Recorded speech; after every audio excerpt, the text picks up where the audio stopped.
stand for what we believe in. Let the people sing.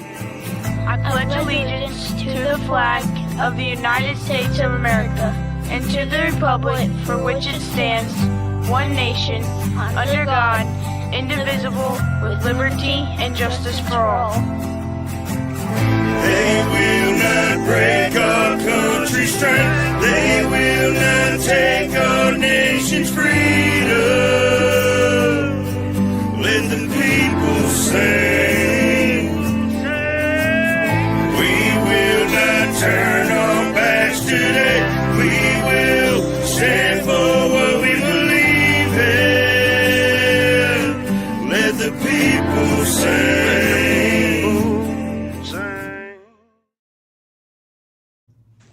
All right, great morning, everybody, and welcome back to the F.O.B, the Forward Operating Broadcast, where we regroup, resupply, recalibrate every Monday through Friday, 8 a.m. Central, 9 a.m. Eastern, to better equip you to continue your mission, or Charlie might. I'm True American Brad Ass. It is Talk About It Tuesday, March 3rd, and it is 40 degrees and raining here in Illinois. How's everybody this morning?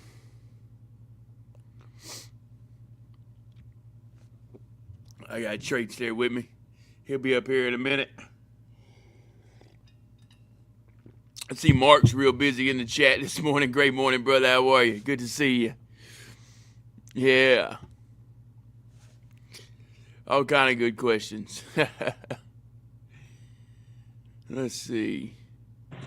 Good morning, good morning, good morning, good morning. There he is. How's everybody doing? Very good, I brother. How are am you? Chaotic Traits. It is a wonderful 72 degrees here in sunny Florida. How's everybody doing? Talk about it Tuesday. What are we going to talk about? I see Mark's got a lot to talk about today. Yeah, he does. Yeah. He's funny. Morning, HBR. Yeah, I was about to Good to see you, brother. Great morning, HBR. Good to see you. Appreciate that. Mark says double A. Is he good? Yeah, he's good. He's got a MRI this morning. He's got a test to go get done this morning. So, yeah, he's good, though. Yeah, he said he might pop in when he gets done, if he's got time. Or if we're still on, rather. Of course, they start mowing. Great morning, Sling. I'm gonna go inside as soon as I finish this. So. You're good, yeah. Can you hear it in the background? Yeah, we hear it. All right, yeah. I'll be inside here in just a second. It's all good. Ooh-yeah. Hey, great morning, Jameis. Good to see you, brother. How are you? What's good, gentlemen? Good morning, James. Is it James or Jameis? I call him Jameis. That's my brother. Oh, okay. Yeah, he's the co-founder of Bravo's company behind me. I got you. All right. Yeah, he's popping in here. He's also a combat vet. Iraq 0608. Appreciate your service, brother. Yeah. Yeah.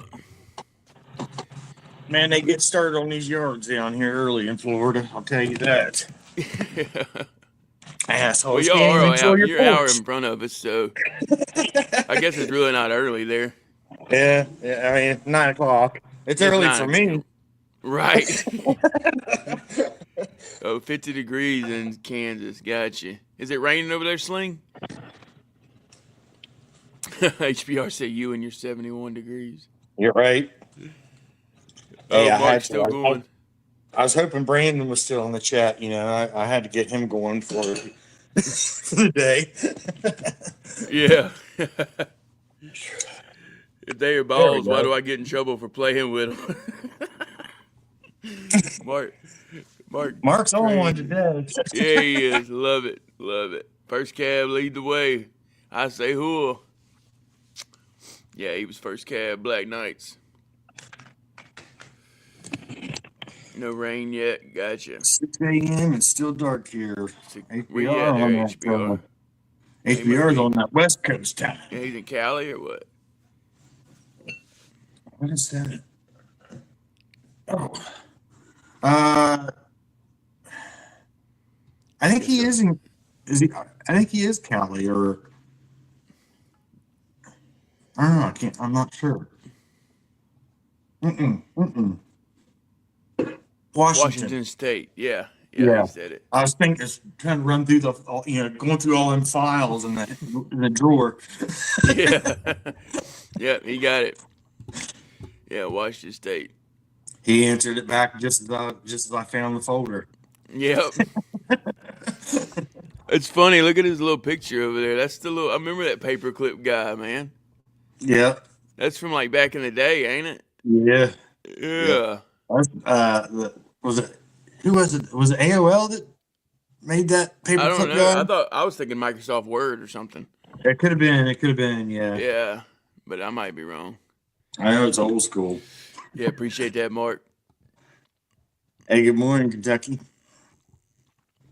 Great morning, Kentucky. Good to see you. How are you?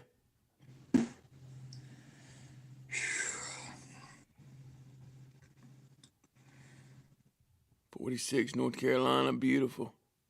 My girl, that is. Smoke you another one, brother. Mr. Clippy from Word. Yeah, Okay. there Yeah. he Yeah. is. Yeah. Yeah, You're right. You're right. Yeah. that's funny.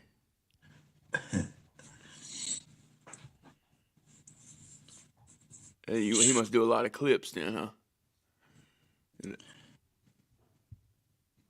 What is today? Today's March 3rd. There's you another one, Mark. Fire in the bowl.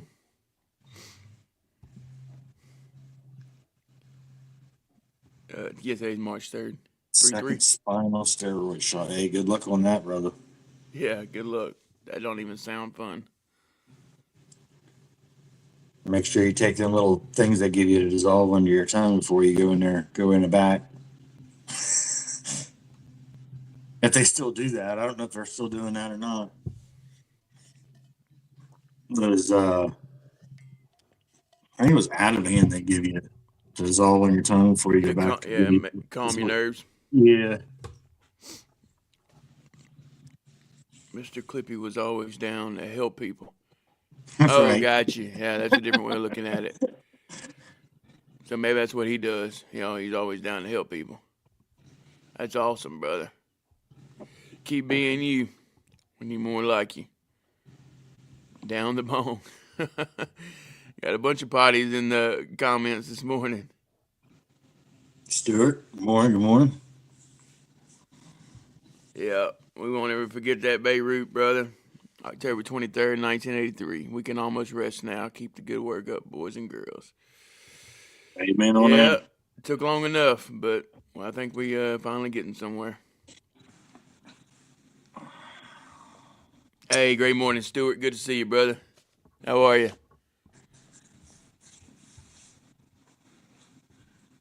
Yeah, it's Talk About It Tuesday, Traits. I really ain't got nothing to talk about.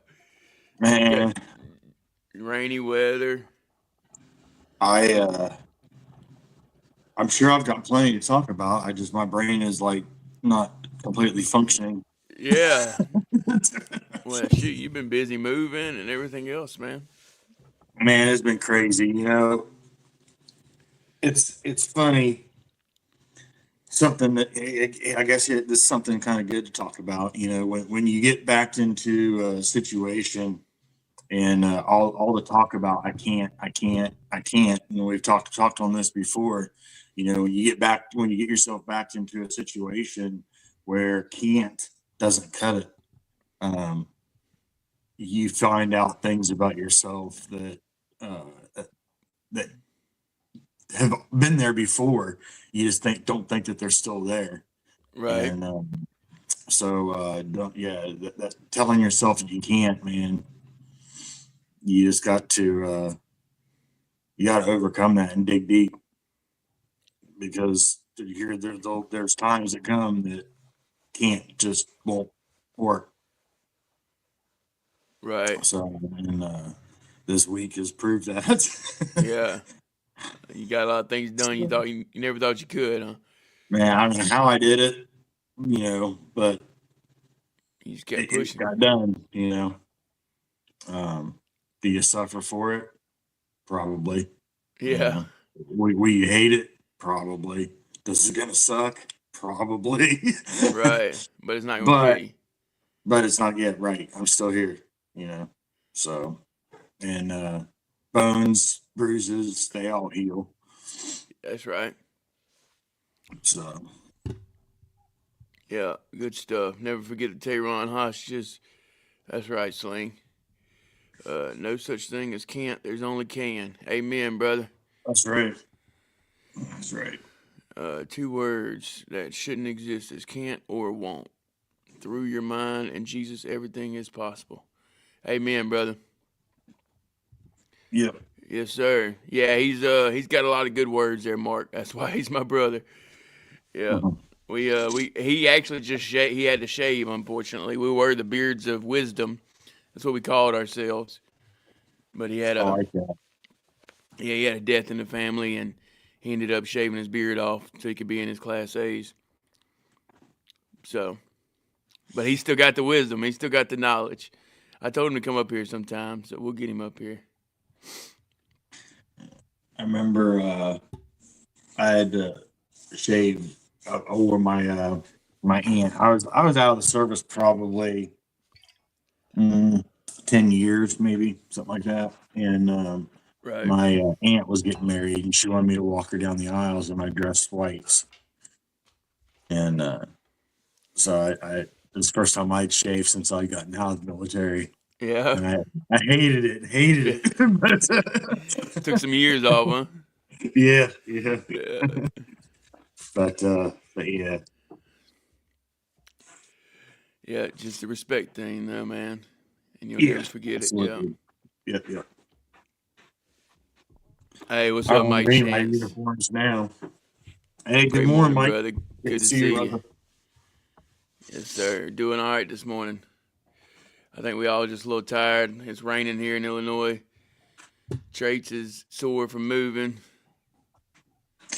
Sore, And tired. everything else that's going on in the world. I think everybody's just a little mentally I think exhausted. my right eyes now, are like too. half dead. I'm not quite sure what this stuff here is yet. Yeah. Got you some bags, huh? Yeah. I got 2 sea bags. Yeah, right. Go America. Go America. Okay, Battle Mark. buddies. Yes, Hell yeah, sir. that's awesome. Yes, sir. Army veteran here. And not Sling. Chaotic. Yep. Navy veteran. shipmate. Yeah. Yep. And then we got Sling in the comments. He's Navy. We got James in the comments. Army. Yeah. So yeah, you're in the right spot, Mike Chance. Colt Army, Double A Colt Army, and Brandon Army. Yep. It's crazy.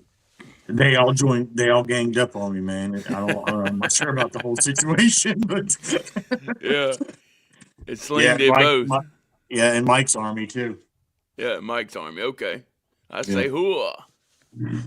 Hoo-yah.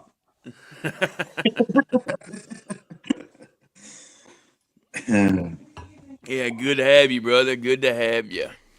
That's awesome. Yeah, Mike. Hey, welcome to come up anytime, Mike. Yep. 02 to 15. There you go. Thank you for your service, brother. I don't know. Do I have you on Facebook, Mike? I think I do. Or Messenger, or IG. Is he an artist? Yeah. Oh yeah, Mike Chance Music, duh. Yeah. Yeah. I'm just thinking I've heard that name before. Yeah, so. he's a dope artist. Yeah. Yeah, maybe Great guy. I've talked to him several times on it's Chaotic Traits, Mike. Yeah, is he on country rap shit and all that? Yeah. Okay. Yeah. Gotcha. Yeah, we used to play some of his music when we were running Muddy Traits too. He's a good dude. Nice. Yeah, thank you for stopping by, brother. I was Navy and Army. Yep. Sling was Navy and Army. Hoo-yah-hoo. He's probably confused. Yeah, I'll send you the link. You don't mind if he comes up today, do you? Not at all, brother. I didn't figure you would. Yeah, Not at all. Yeah, I'll grab you the link here in just a second, Mike. I'll let you. Yep. Do that. Give me just 1 second. Here we go. I like this one. If you tell yourself you can do something, or if you tell yourself you can't do something, you are correct. You yourself are the deciding factor. I can do anything. That's right, brother. That's Yep, right. Absolutely. 100%. You might just Always have to right. do it you might just have to take a different approach at getting it done, but you can do it. You can do it, exactly. No Not one said it would be everybody's easy. path. Not everybody's path is the straight direction. Right. And not everyone's taught the same. Not everyone's brought up the same. Yep. Not everyone learns the same. Not everyone has the same interest. So it's, yeah. You almost got to learn to control yourself. You know what I mean? Oh, that was quick. There he is. Yep. You got a thumbs up? You ready? There you go. What's up, brother? What's up, Warriors? What's happening, How we brother? doing? Man, what y'all think about the state of the world? Oh man, it's crazy, ain't it? Yeah, we don't get into too much of it over here. We just kind of acknowledge it and move on. I know the feeling, brother. Mm-hmm. Folks call me, like I'm fucking Brian fucking Ted Copples over here. Like, I said, man, you want to be in America, we're going to bully some folks. And if you got sons, it's probably going to be a part of it, man. I did what I had to do, man. That's right. In the game, you know what I'm saying? Yeah. If they want to call me back, I retired all O grade. I'll come back and fucking command some troops, man. Oh yeah, you an officer, huh? Well, I was I came in enlisted, made it E7, man. Okay. I made made first class. Yeah, I pinned 7 in 2012. I think I was in green and gold, so I think I came out on the list, man. I was on the list for about 2 years, man. I was about the last dude. I only had 3 years time of grade when I got selected, and I pinned 7 while I was in RTC, so I didn't get to walk around Sergeant First Class I was E6 promotable, I had a platoon and shit, but I didn't get to wear the E7 rank as in the regular Army because I commissioned in 2013. But I had 50 months deployed. I was in that pill mill era, so by the time I commissioned, I was on fucking 5 milligrams of Xanax a day.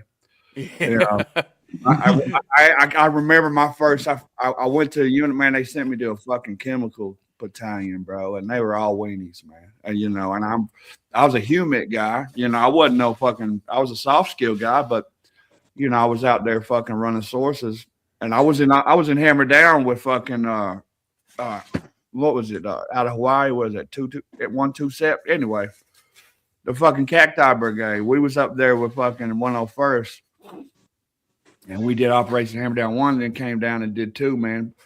Nonetheless, dude, I went to the unit, man. I was S3. They found out I was prior service and wouldn't give me a platoon. It's like, you're going to be the assistant S3. That's the captain and probably captain, couple lieutenants, some NCOs. It was just me and a fucking major that was going through a divorce.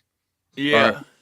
So I remember I was going to the shower, man. He was a PT study, officer. We're gentlemen, they don't fucking, where you at? All this shit, right? So I was kind of taken back by that. I didn't have my fucking wondering where I was at every 5 seconds. So I came back from doing PT and was going to the shower, man. And I'm Mr. ARC-70-1. I could have wrote the fucking book, but my shower was 10 feet, man. I wore shower shoes. My shit was tucked in. Fucking big fat ass fucking first sergeant. Hey. I said, what the fuck, first sergeant? I'm checking it's up, boy. And he was like, what the boy? They med boarded me, is what I'm trying to say, dude. Said, I got you. Yeah, it was time. I remember I was fucking out, boy. They took me to the hospital. I'm in the hospital with with this Ann Perotti, man. She was a colonel. She retired. And she said, well, it took about 3 weeks for him to fuck. I was up to about 3 weeks in the mental hospital, dude. And coming off Xanax, they're like, because what it was when I went to another duty station, I went back to Fort Stewart, man, and my battalion surgeon was like, we're not fucking prescribing you that no more, dude. And I'm fucking an addict at that point, right? So, right. So I said to the hospital, she's like, what are you going to do, Mr. Chance? And I'm like, well, I got to get down to 7th group, man. I guess I'm going to fucking, because I would never jump out of a plane, man, because I'm scared of heights. But I had a top secret. I had all that shit. I could have went to many cool assignments, but I wasn't airborne. Right. So I said, I guess I'm going to do that. And she spun around in her chair and said, no, you're not. I'm going to med board you. And I'm like, oh, what? Man. He's like, how Crush many more dreams. pounds of flesh are you going to? Well, I was delusional as fuck, dude. Yeah, Like, right. I was addict, at that point. But yeah, man, it was good times, brother. Yeah. Good times, man. Now my nephews and all the folks are in, man. It's good. It's good to be around some veterans, man. It's only been about 2 years I gave up that shit. I quit talking about it every fucking time I sipped a cup of coffee. You know how it is, man. Yeah.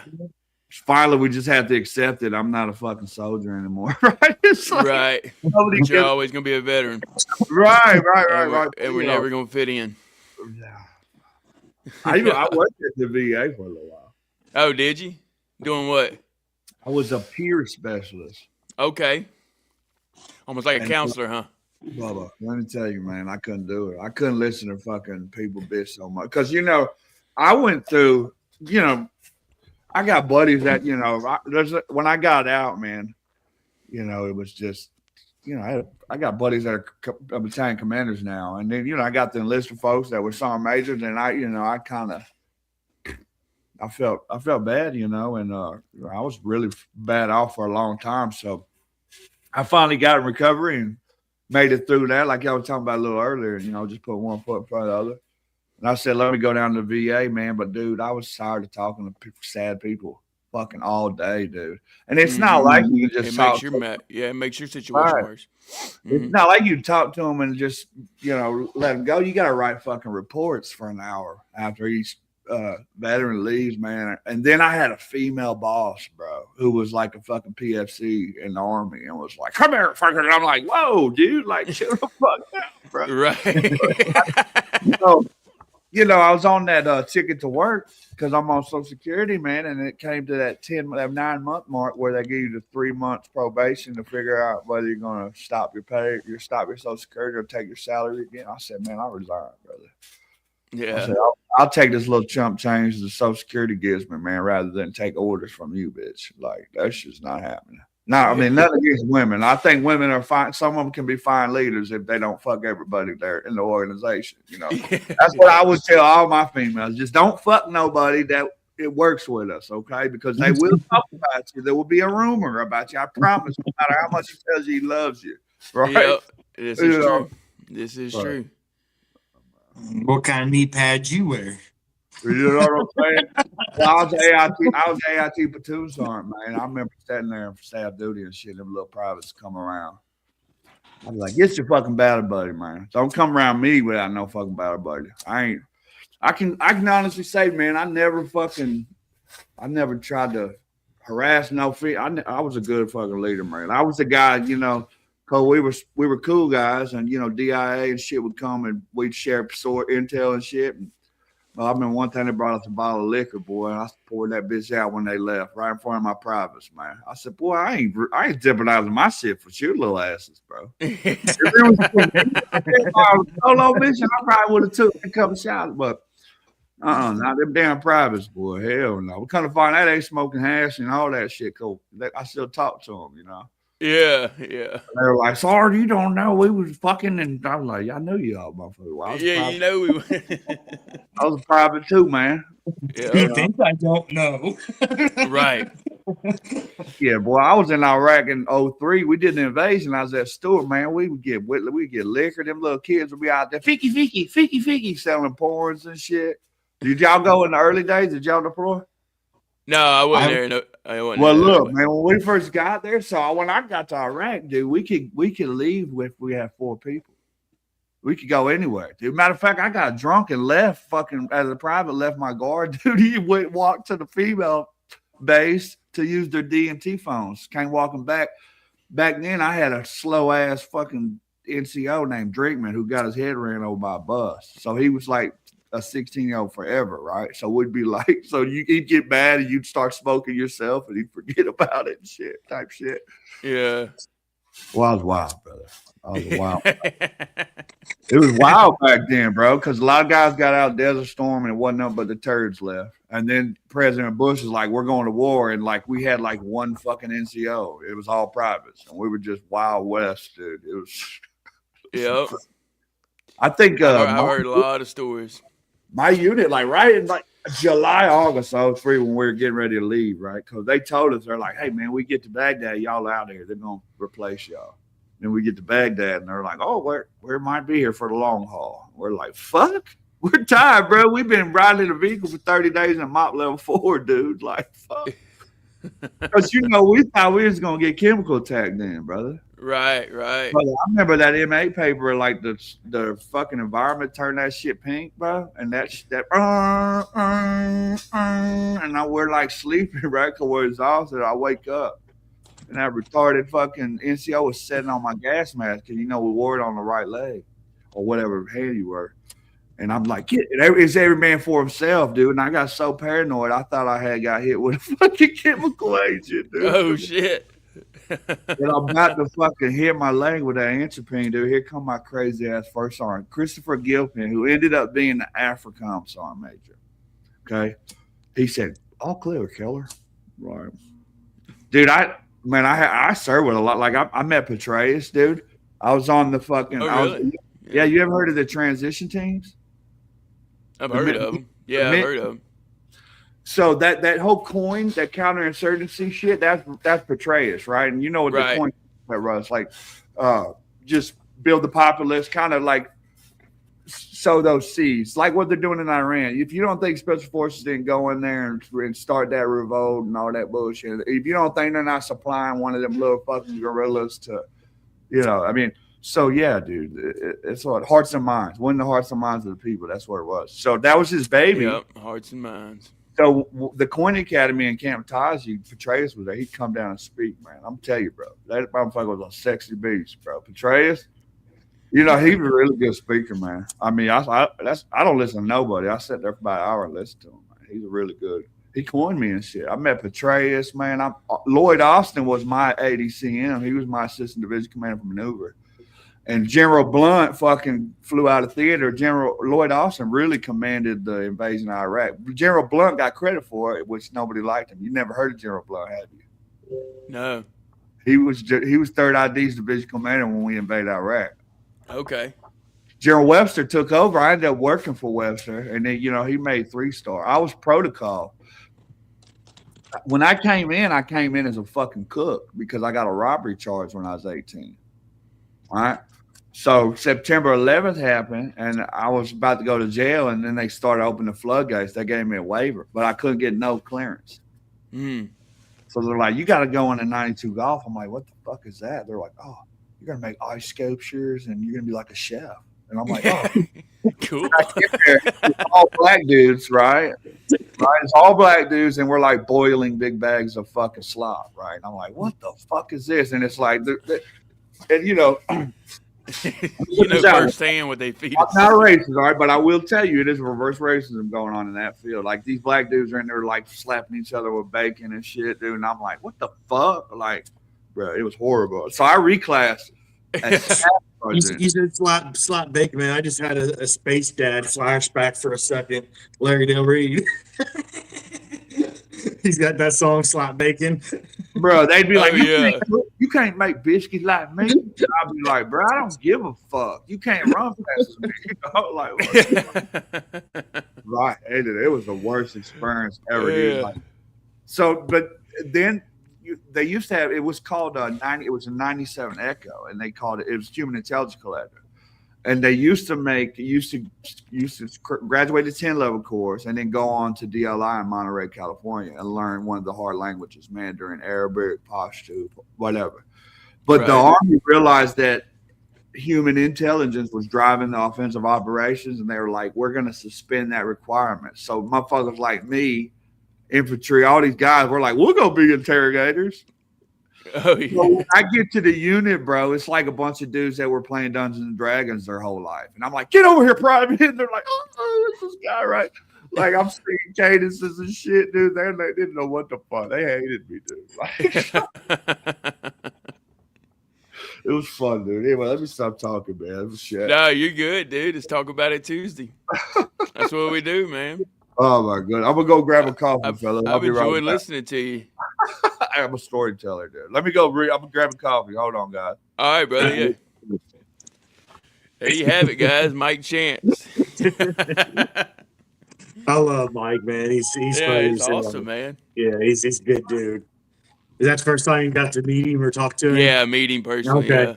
Yeah, I got that's it. awesome, man. Yeah, I've been on panel with I'd him love a to couple talk with times. him more. Yeah, I've been on panel with him a couple times in different places, throughout the country rap area. But yeah, he's funny as hell. Evidently, he goes to space too, right? Right. Yeah. Oh, yeah, that's all. You talking about the old freaking wacky, the devil's lettuce? Yeah, God's grass, man. I'm a recovering fucking pillhead, dude. Yeah, that's all I do, brother. I don't fuck with no. I got. I woke up Amen, one brother. day. I woke up one day. I was like, "Fuck, dude, I ain't got much. I don't know how much time I got left, dude." To be Hey, fair, Mike. I'm fucking up all the time. Are you? Are you going into the rundown this year? I am. Hell yeah, brother. I enjoy that, man. I don't get. Dude, I'm a fucking white rapper, dude, from fucking the 90s. Okay. So, like, I people are like, dude, I've been heard it all, bro. Okay. So, you cannot, when you're a fucking 90s white rapper, okay, you got this heard it all, brother. Like, you cannot embarrass us.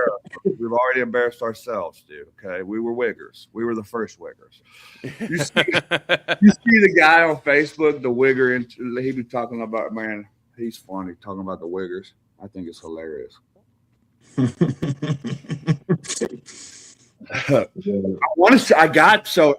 it's funny. They want to know where you're from, Mike.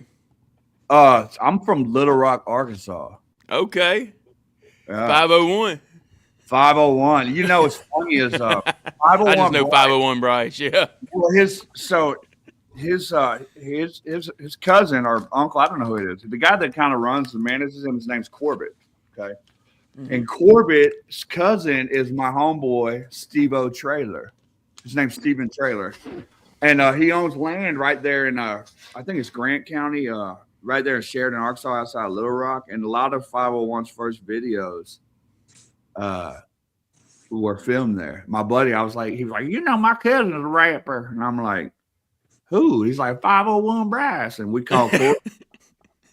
And they were going to get on my song Enemy, man, before 501 blew up, dude. And I kind of didn't capitalize on it because I'm a procrastinator. And then next time I asked them, they're like, it's 5,000. And I'm like, oh, man. Seriously, buddy. Price went up. God forbid that fucking HOA might find out I'm a fucking rapper, dude. They're like, it's already when I talk to my neighbors, they're like, something's going on with this guy. I can't figure it out. He's not like us. I don't know. That's funny.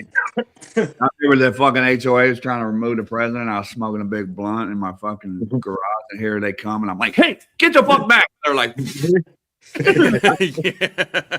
thought I just didn't want them to see me smoking fucking weed, right? Because my wife's like, get your drugs now.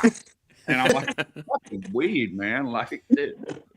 Yeah, you call it devil's lettuce. I call it God's grass, man. God's grass, bro. Yeah, that's it. But dude, I got a video. Of where I was in the fucking firefight in fucking the Petro River Valley in a place called Gamber Village. I'll let y'all see it one time, dude. It's funny, bro. So I had an interpreter that was a U.S. citizen, right? They'd been in like 30 years. They get top secret clearances as well. This motherfucker tried to fake a heart attack. Like, I don't know, man. My hurts, man. And I'm like, right. Then I got like the bravest man I ever met, right? His name was Todd. Marcus Todd. And he was a fucking missionary as a child. So like this kid as like in like fucking he would go to like fucking Iraq and preach the gospel, right? Get his ass beat up and shit, right? Yeah. Here he is as a grown adult, and I'm trying to do because I'm with the LT in the center of the fucking formation, right? While we're fucking going, going down sitting down this mountain to set up a fucking overwatch so that other people come through and do the clearance. But I'm trying to look for my guys, right? Because we're just trying to stay out of these fucking dudes' way, right? And I look, I see like him in the shadowy distance, like, and I'm like, fucking Tom. And he's like, I'm like, get your ass over here, right? He comes over, he's like shaking his head. He's like, what the fuck are you doing, man? We're fucking soft skill guys. Like, leave them the fuck alone. Let them goddamn fucking do their shit, and we're just gonna get on, right? Because we're like fucking 3 days from going home.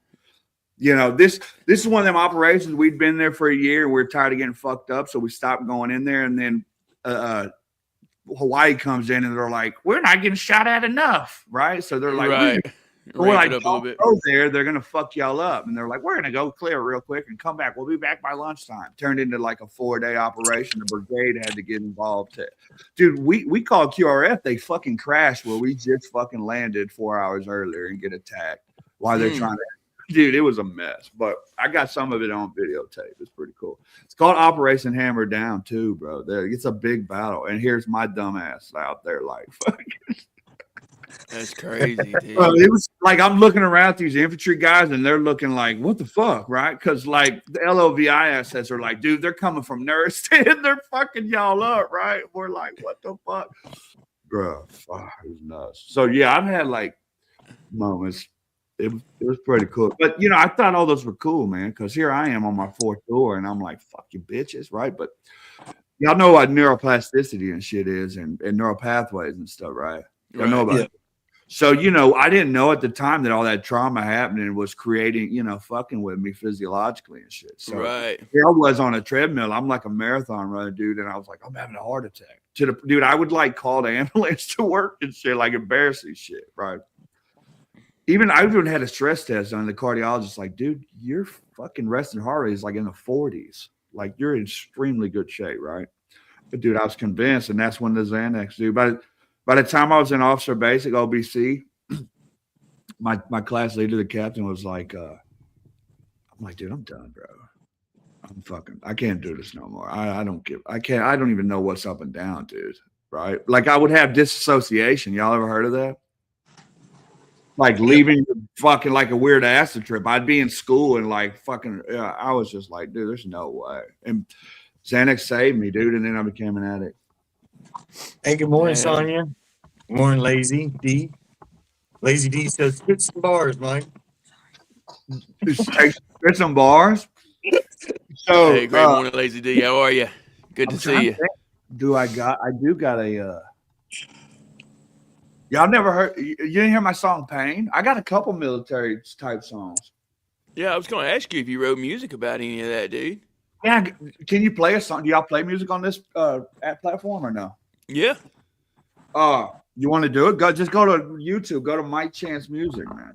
All right, Mike Chance Music. Yeah, and there's a song called Let's Play PTSD first. That's kind of a fun one, dude. And a lot of that shit's true, bro. But then PTSD is kind of more of a mental health. I came up with several acronyms for PTSD. Like what? Let's hear about them. And I'm an advocate for mental health awareness. Yeah, me too. So yeah, definitely need to add me on Facebook. I will. I do a lot of veteran suicide.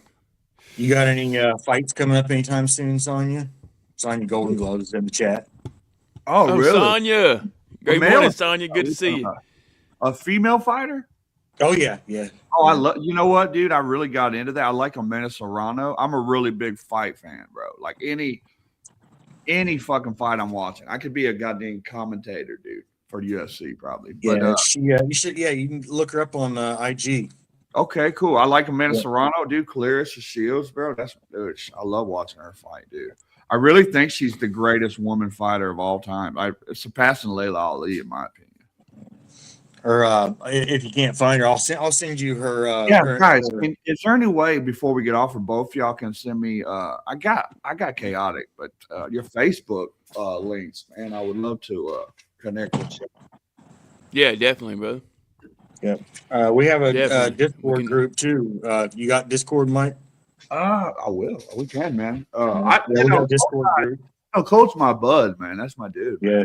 Okay. Coach. Let me tell you, man. That's one of the freaking nicest guy. Anybody who's a family guy has got my respect, dude. I'm all family, dude. So yeah, he lives. Awesome, brother. Cool, man.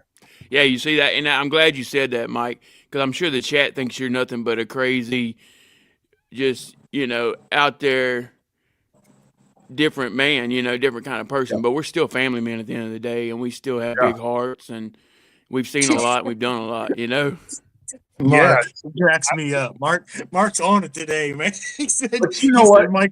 He said Mike wears cowboy boots made from live Crocs. Yeah. You know what? I try to give people all the information so they can make a decision. And I've always been the type of person that you'll know in like 20 seconds that whether you fuck with me or no. Right? Right. I'll give you it, dude. So you can make your own decision. There ain't no fucking, you know what you get when it comes to me every day. I'm one of the mean drill sergeants, right? Those are the guys I like. Right. I didn't like the fucking guys that were smoking you smiling like, yeah, do another push-up. And you're like, you laughing? What's going on? Are you joking? And, Right. Young people, you can't determine that shit because you're a kid, right? Right. That's why I was a dick all the time. And then when I ran into a couple of my problems, and they were like, we fucking loved your ass. We thought you were so fine. And I was like, ugh, like, what the fuck? Yeah, weird to you, huh? Dude, I don't know. Dude, I like willing participants. I would never, I don't like to feel like a predator in any way, bro. Like, you know what I mean? Like that just, I don't know.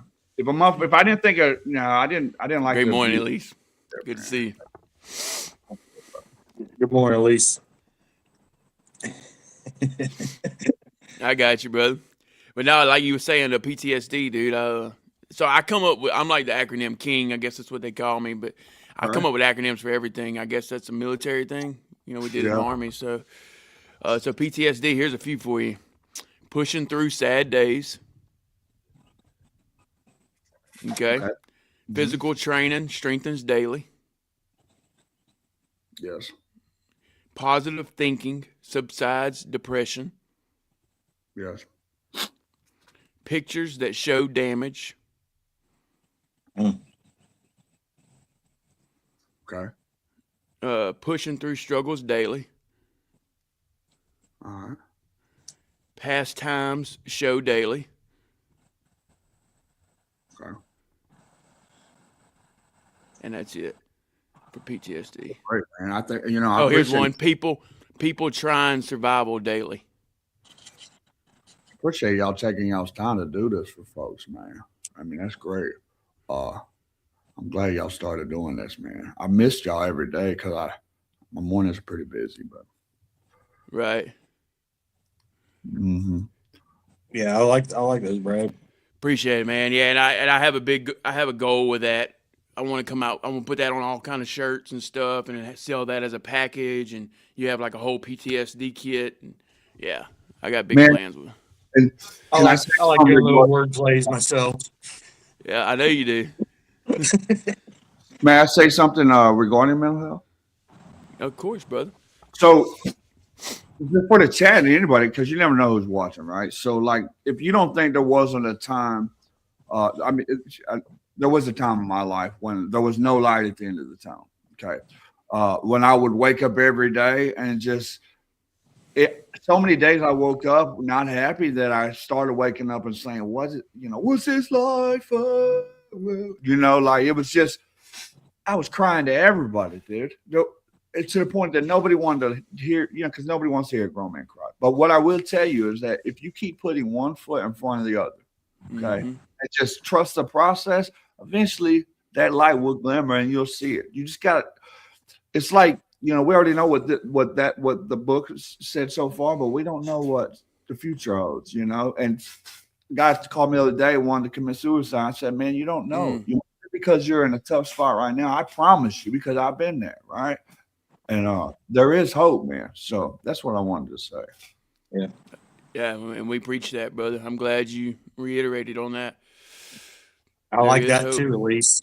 You see Elise is there? Yeah, praying through sad days. See, and that gets people's wheels turning. And I'm sure others are probably starting to think about it. And that's what helps us. You know, everybody knows PTSD is post-traumatic stress disorder, but nobody wants to hear that over and over. But you start looking at it in these different ways, like praying through sad days. You're like, okay, so I can make it with this disability. I can continue to live. I can find my light again. You know, like Mike was saying. And it just takes, it takes a while, and most of the time, or a lot of times, it takes people like us that have been through the struggle to show you or tell you that there is a way out, because you don't see that when you're in that dark spot. No. You can't. So that's why we say reach out, because when you reach out, we're gonna realize that you're in a dark spot, and we're gonna help you get out of that hole or out of that tunnel. Right. It may take several different approaches, right? Yeah. I went to PA several times and got on many different cocktails of medication and many different therapies. But persistence, man, you got to find what works for you. But just don't give up. But like my battle buddy said, man, you gotta keep trying, man. You gotta keep on putting one foot in front of the other, man. That's it. Left foot, right foot. That's why I think that's one of the reasons we march a lot in the military. They're teaching us that part. We just think it's training, we're going forward, whatever. But they're teaching us mentally that left foot, right foot, left foot, right foot. Just keep moving forward, always. Here's one of my favorites. If you can't fly, then run. If you can't run, then walk. If you can't walk, then crawl. Whatever you do, keep moving forward. Can I smoke this? Or you want me to turn my camera off? I'm not sure. Trace will know more about that. Yeah, you can smoke that. It's glassware, I think, is what the big issue. Glass and devices is what they. Yeah. Okay. Yeah, I ain't got a problem with it. Hey, great morning, Josh. Good to see you, brother. How are you? If we find out anything different, we'll let you know for the next time. But as far as I know right now, yeah. Yeah, you're good, brother. CBD's legal. Yeah, that's right. That's why I call it God's grass, man. Man, I just started. I know about it. I'm 4 years clean from methamphetamine, so. Yeah? Yes, sir. Congratulations, brother. Thank you, brother. I made it out of a hole I never thought I'd make it out of. Well, the thing about stimulants, man, is it'll fucking cure depression instantly. Yeah. Yep. And when you're in a position where you have no other fucking alternatives and really no hope, it's the best thing, So I dabble in all that, my friend. And to be honest, all the meds and just depression, mental health kind of fucking zapped my libido, right? So the first time I got introduced, it was because it was for that. And I was like, wow, fuck, I'm 18 again, right? I feel like a man, right? So yeah, congratulations, because a lot of people don't walk away from that, man. Fortunately for me, man, that's just fuck, dude. I couldn't do it and maintain. Like, dude, I would sleep for like a goddamn month, man. And it's not functional, man. So right, we're both blessed, I think. Josh, if you need, reach out, 100%. And that's why we are the way we are. That's why we're so out about it too, because we have been there, truly. The darkest spots. We're all here, Josh. We're all here, Josh. Reach out. Oh, brother. Yeah, we're praying for you, Josh. I know what's going on, brother. Just like I told you, one day at a time. Yep. Where y'all from? Appreciate that, Sonya. And I ain't forgot about you, Sonya. I wanted to reiterate that. I ain't forgot about you. I'll get back with you today. I'm from West Virginia, but I live in Florida now. When'd you move out of West Virginia? First time as an adult was military. I moved and that was in 97, and then 2013 I moved to South Carolina, and then 7 years ago we moved to Florida. I got a DUI in West Virginia for a joint, bro. For a fucking joint, bro. I got some tacos and fucking was swiveling through the damn box, dude, and whoop whoop. Here goes the cop. I put on my fucking white. Hi, hello, how? I have this towel on here. Right? Military That's ID. I was Yeah. like, yeah, sure. Behind your back. And I'm like, fuck, dude. Dude, gave me a fucking Dewey for a joint, bro. Damn. They of course they threw it, but they gave me that possession charge, dude.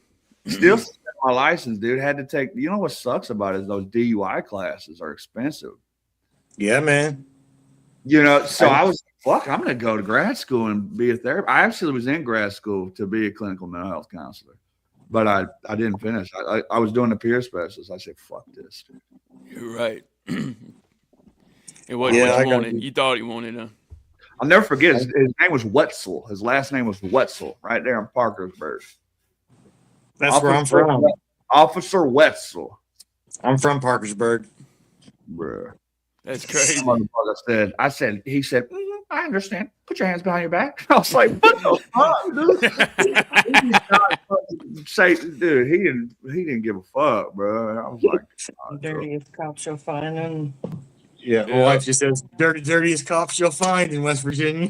Dude, they gave me a pillow though. That's the first jail I got a pillow in, bro.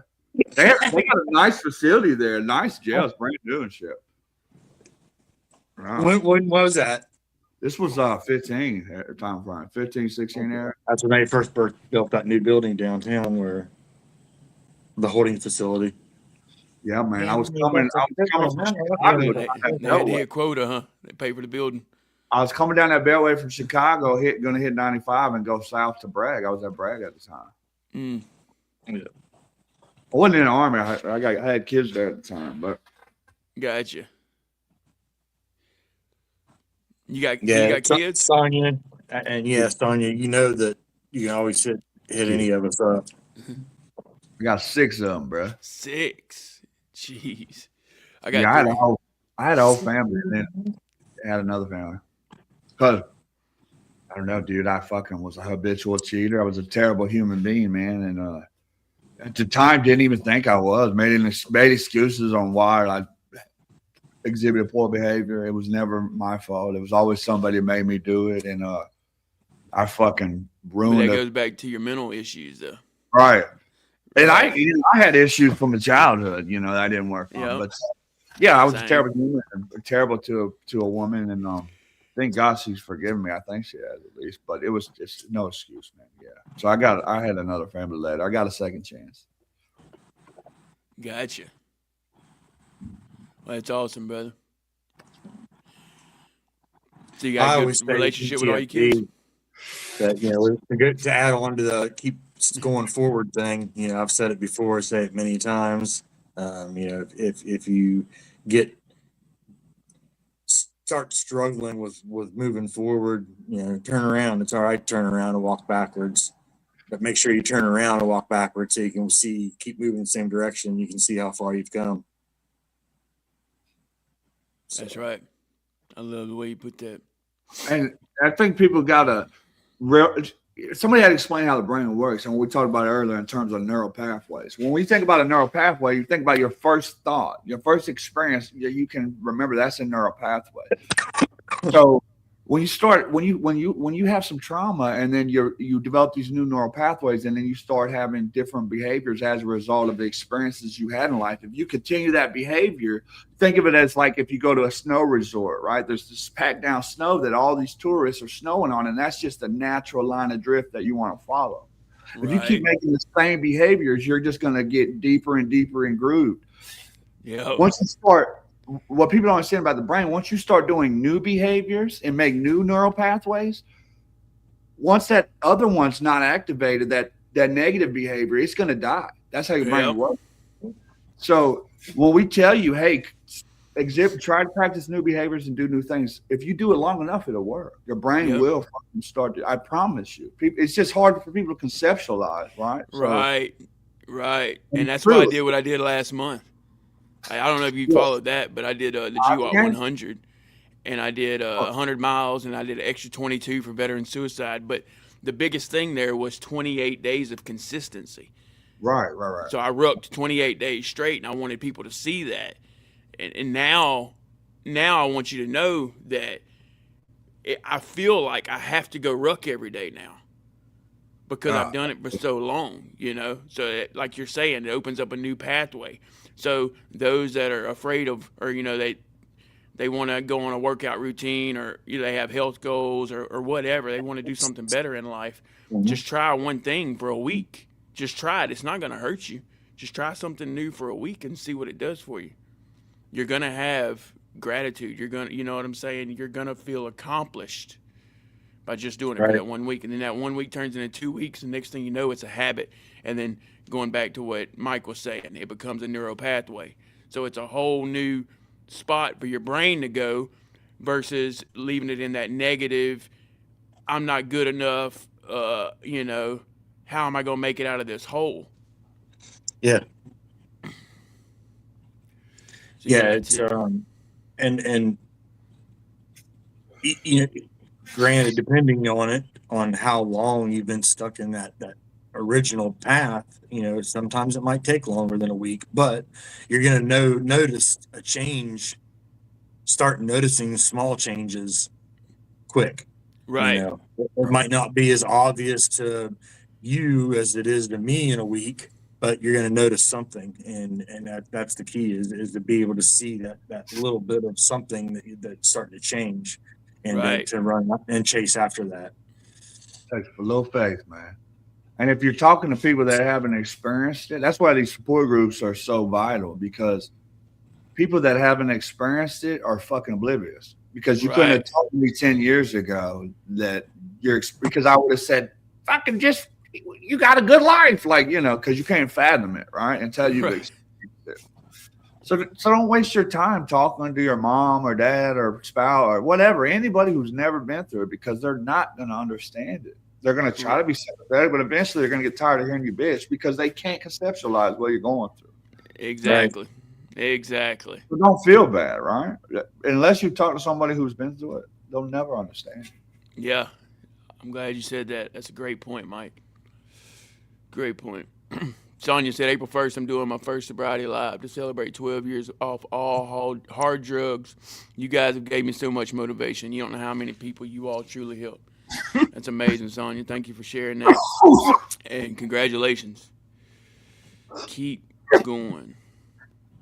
Yep. Yeah, it's all good stuff. And what was I gonna say? Oh yeah, motivation. So like going back to the doing everything, you're doing something different for a week. Motivation might be on fire for the first 3 days. You might do it the first day, you might do it the second day, the third day, it's no problem. You're like, oh man, I got this. You wake up that fourth day and you're like, shit, I don't want to do it, But do it. Do it when you don't want to do it, and that's when the breakthrough happens. Yeah, facts. I think sometimes a lot of people forget, and it sounds childish because that's what we tell children. But dude, anything in life that's worth anything or that's gratifying in any way, it takes work. Anything you want, nothing is given. Nothing. Think about it. There's nothing given. So mental health takes work too. You have to everything, right? If you want a positive outcome, you got to work at it. If you just sit there, dude, first thing I tell an individual is get the fuck out of bed. I know you don't feel like it. Right. I know you want to be there all day. You don't care you got sciatica because you've been so fucking immobilized that now you got sciatica. You've been watching TV for 5 years. Get out of bed. Brush your fucking teeth. I know you don't want to. Believe me, I've been there. You smell the fucking cheese between your fucking goddamn groin. You take your ass a shower, dog. Like, right. That's smart. People call me. A lot of people with mental health issues are night owls. No, don't do that. You need to go to sleep at night. You need to get up during the day, fucking get your coffee and get your routine going. Routine is everything. Routine, yep. Purpose. If you got no purpose, that's gonna seriously affect your mental health. So find a purpose. Routine and purpose. That's the first two things I think you should start with. I'm struggling with that right now, trying to change the whole. Well, it's been a thing for like the last 4 weeks, 3 weeks, 4 weeks. Is changing my schedule. Yeah, I think it's conducive for guys with individuals with mental health to be night owls because you're isolated even more. Yeah, I would go to sleep, go to bed anywhere between 4, 5, 6 in the morning, and then get back up at 8 in the morning or 9 in the morning or 10. And I've started forcing myself to at least go lay down. You know, if I'm watching YouTube or watching whatever, at least go lay down and not sit at the desk and watch it. Go lay down and watch it. And I've noticed that my mind is starting to become more relaxed. And of course, you know, shout out CBD because, you know, that's helped tremendously too to curve that, what do you call it? Like, where you start getting, you know, your mind starts really working and you start, you know, trying to analyze everything. You know? Yeah. The racing thoughts, you know, and smoking has really helped curve that, not to 100% by any means, but it's curved it enough to where I can go lay down now. Yeah. Right. And so, you know, it's a process, you know, and my biggest thing was always about talking to people about situations was, why do I want to put this burden on them when they're not going to understand it? You know? Yeah. And then the biggest thing is who cares if they understand it? You talk about it enough, somebody's going to hear it and understand it. Right. Yeah. And That's that led me to the old show that I used to do with the mental health show, you know, and it changed a lot of things, not just for me, you know, it helped me heal tremendously. But it also helped others, you know, and that was the bonus of, you know, me doing something for myself, that whether I had one person watching or nobody watching, it was me talking about my situations and my struggles, and it helped. Right. Yeah, and Another like we mentioned, is crucial. What do y'all know about hormones? That's another key factor. People late 30s, early 40s, listen, men and women, get your testosterone checked, because if you have low hormone activity in your body, low testosterone, which most of us fucking do, because guys that are, you know, individuals in their 70s have the testosterone of our men in their 20s. Like, it's fucked up because of food. So if you have low testosterone, or as a woman, you're missing some hormone functionality, it's gonna affect your mental health too. Yep. And for some people, it could be to a degree that if they get hormone treatment, they won't be fucking sad at all. You'll have more energy, and you'll be more. It's just everything. Your body is just.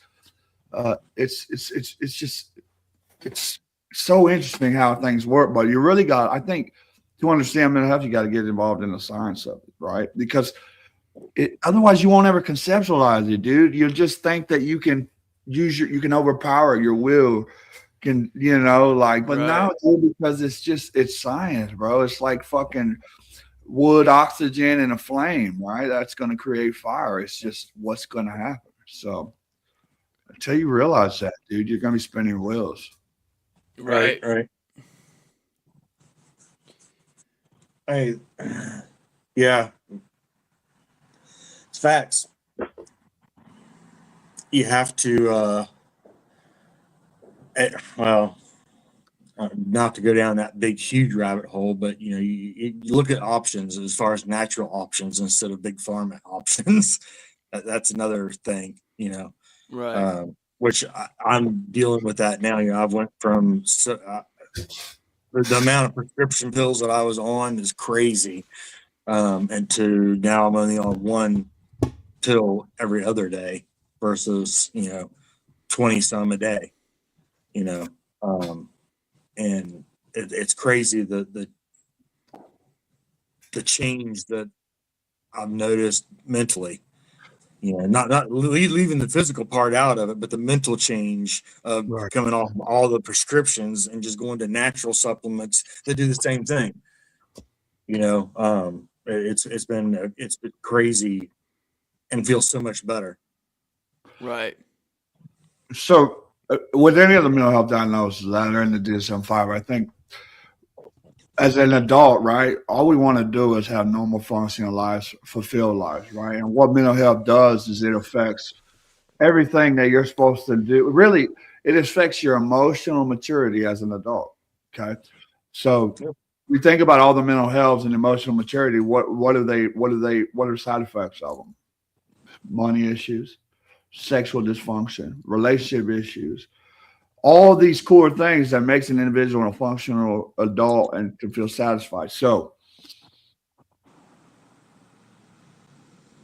I think you got to do what works for you. Now, I will sit there and I will tell you, I'm on medication. I'm very good at medication management because it's what works for me and it's what has worked. And I've been able to be in recovery since about 2018, 19-ish. Okay. So I'm going to do it. It took a long time to get to the cocktail that I'm on that maybe it works. Maybe it's not. But it works. I'm not fucking sad. And that's all I care about, right? Because that's Right. Yep. If you're going to take the medication, you got to take it. You got to do it. Anything you choose, any path you choose for relief, you got to do it consistently, regardless. And I will say this: does anybody know the drug that the world's addicted to the most? What drug is antidepressants?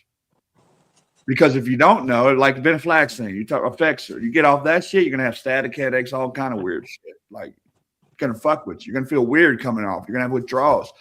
The most of the population of the world are addicted to antidepressants. So you got that aspect where you're like, is this shit really working? I don't give a fuck, dude. I'm not sad. So you with the holistic approach or the whatever works for you, works for you. Yeah.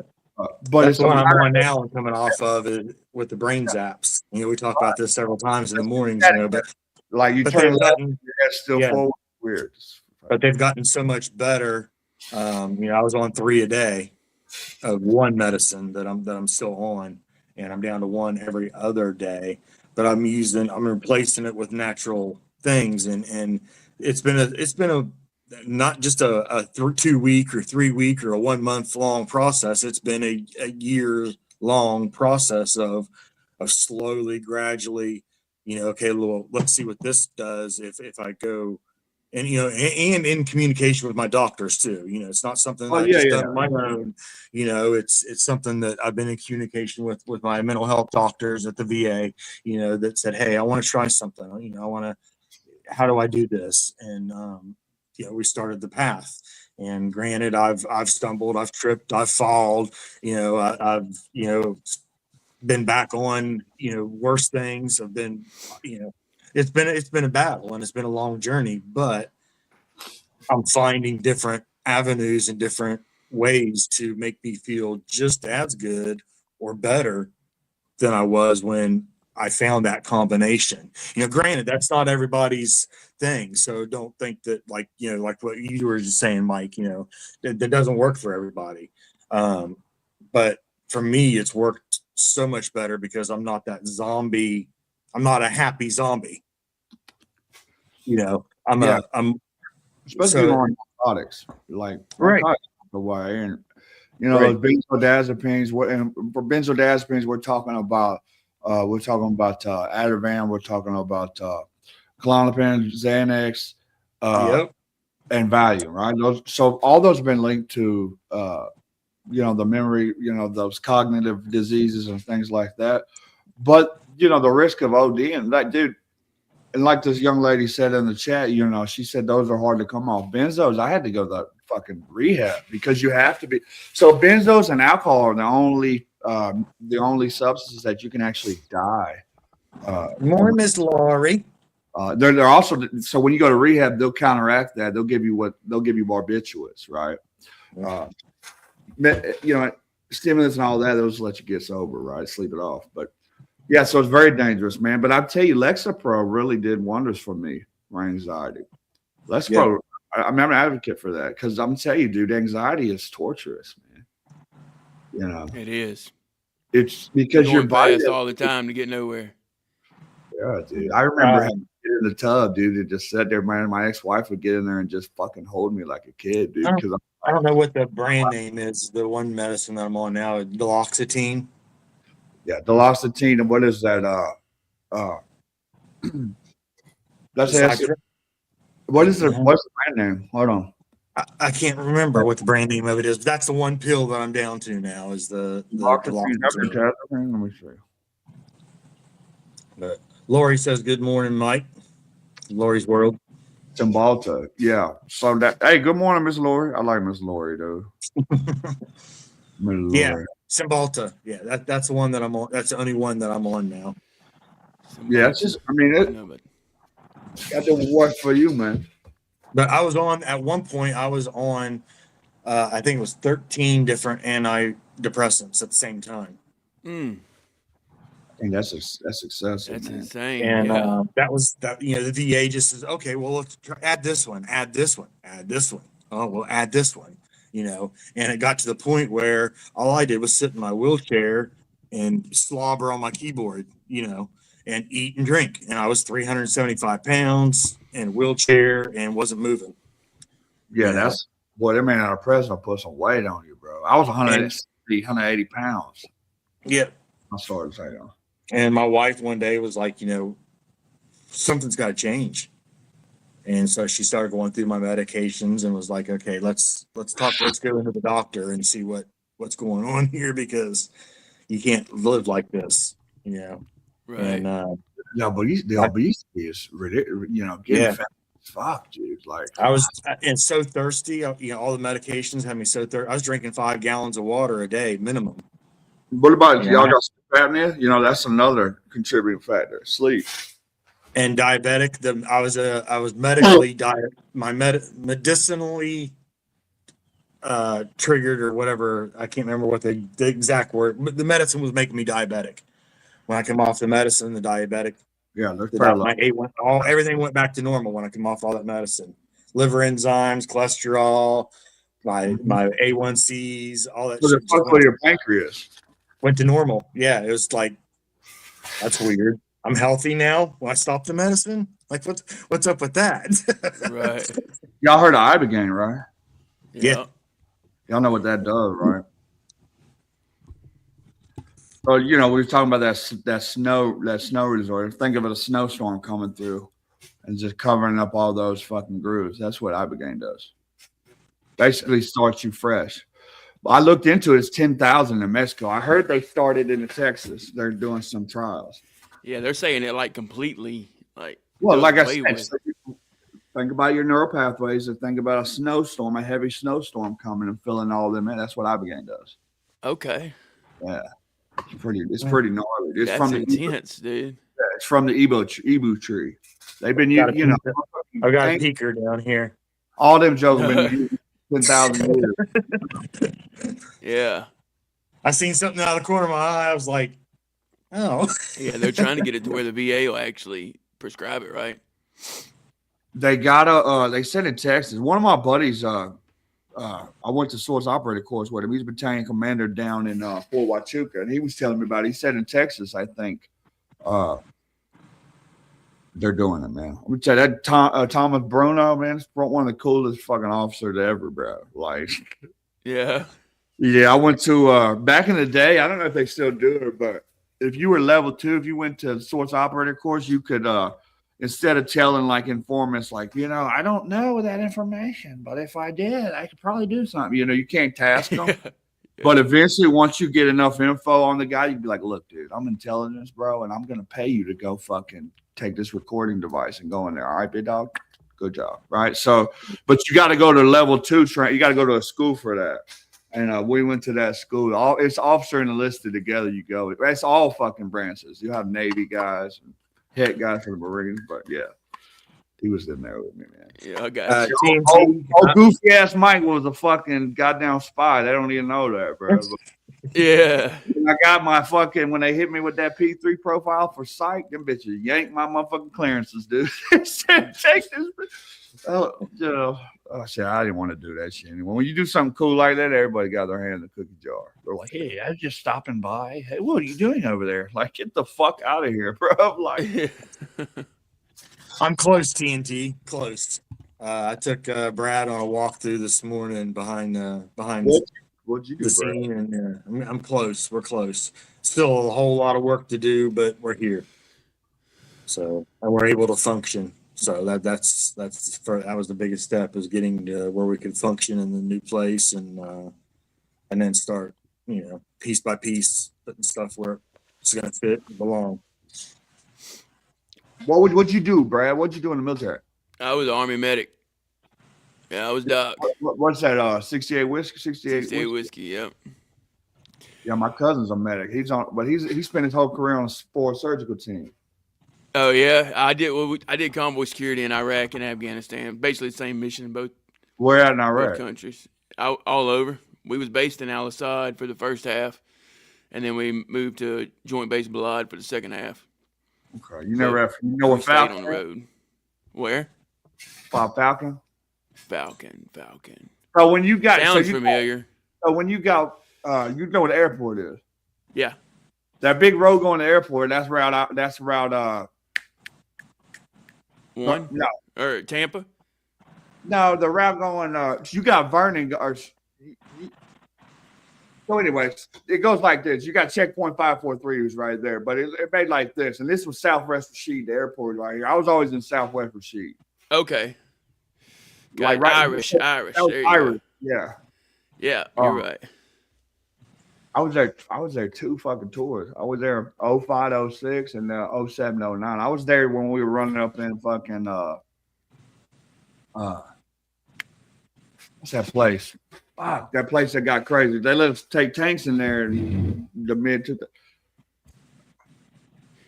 Yeah, you was there about the same time James was right there in the chat. day. Route Irish and then War was Irish and then Gecko I Mike. haven't seen any sand. So I was at Sling and James. I was at Camp Falcon. So originally when I came to in 2000, what was it? 2004, right? What was the 03? Sorry, because I went to Kuwait in 02. So we were sitting in Kuwait listening to 50 Cent's new album, The Massacre. And we didn't even know we were going to war. And then we moved because all these new units started coming in, like 101st and shit started coming. So they kicked us off the fucking bases. I was at Pennsylvania. And we're living in the desert. We called it Alpha Alpha. We were just jumping. We thought we were training.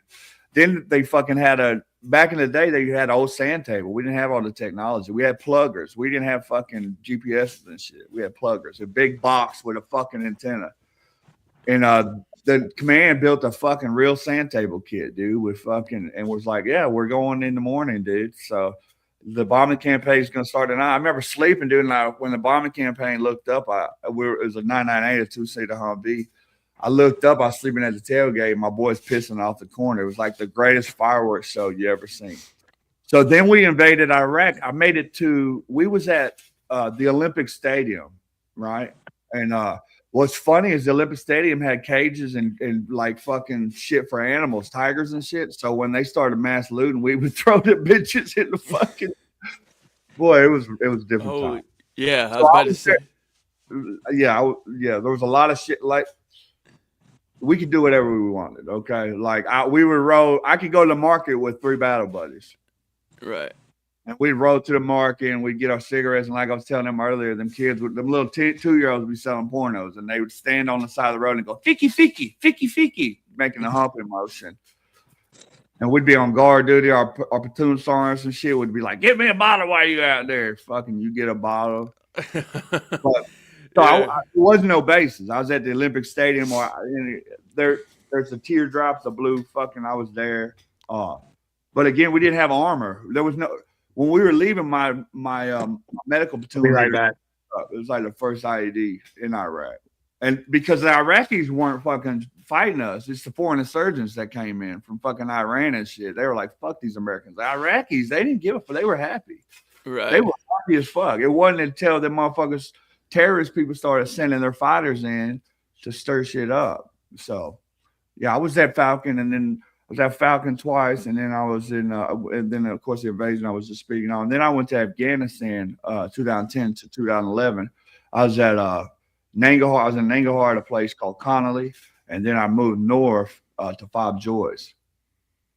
Joyce. I don't remember that one either. I'm sure I was there. I did convoy security in Afghanistan. I was Afghanistan 11 and 12. Were you in south or north? I was in RC East. North. Or East, RC East. I was Bagram. Oh, you were Bagram. Okay, yeah. Yeah, we I was like in in the Bagram, and then we went all the way down to basically Kandahar. Yeah, you guys went south. I was and north. We went north too, though. We went to kill a guy a lot. I don't know that. So I had people at like Jalalabad and shit like that. Yeah. I was looking for Bergdahl and shit back when I was there. You know what I mean? Like we were trying to find him, and I was there like. You know, those were my counterparts, the guys that what was it where the fucking CIA got killed and shit, bringing that informant in. Anyway, yeah. Yeah, I don't remember what year that was. That's 10 to 11. I think Bird Dog disappeared in like 08, 09. Right. But like I was in like what year were you there? In Afghanistan? Yeah. 11 and 12. Oh, you September were of 11. were you in Hawaii? No. Were you on a first? No, I was a National Guard. Okay, we So replaced we was west. transportation 1086 out of Louisiana. Who were y'all attached to? 10th Mountain. Okay. Yep, 10th Sustainment Brigade. So we had a lot of them there. They would pull us for QRF missions too. So. Oh yeah. Let me see if I can find that. I'm gonna show y'all this and shit. He said kill a lot. No, it was kill a guy. Yeah. Brad, do you pull verse a day from your? Because we read the verse. We read the verse a day each morning and pray over each other first thing each morning. Sometimes we pull it from there. It all depends. Yeah, we didn't put the verse up there scrolling this morning. Yeah, I did. Oh, I see it now. It's at the top. Yeah, I put Why it is at the it- top now. Oh, okay. I was like, I didn't even notice it up there until just now. Yeah, Scrolling it's, across the it's top, I'm something like, new. Yeah, that goes up. You can go top or bottom yeah, now. So. okay. I was looking for it at the bottom. I'm like, what? And I just now Right. thought about it. But yeah, I see it now. Okay. Yeah, it's at the top there, TNT. I know. Yeah, sometimes Colt was grabbing it when he was on, which I'm sure for whenever he gets back, he'll be doing again. He has that tap. Yeah, tap to Bracelet. pray, the versable, and then you got we use YouVersion. I use Verse of the Day on Facebook. I mean, just all depends. Or if I just wake up and I'm like, that's the verse I want to use. Yeah, there's no particular way that we do it. We just pick one and Yeah. put it up there.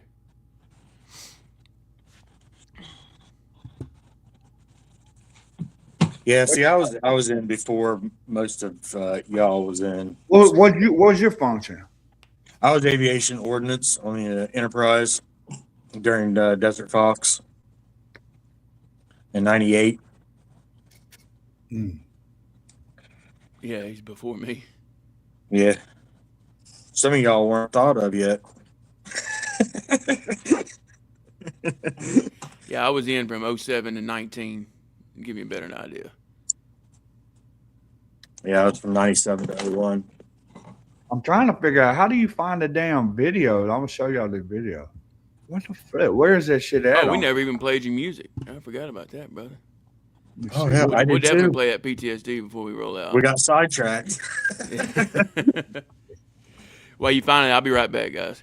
All right.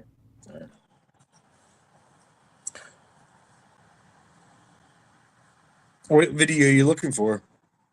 I got this video where I'm in a fucking hole in Afghanistan.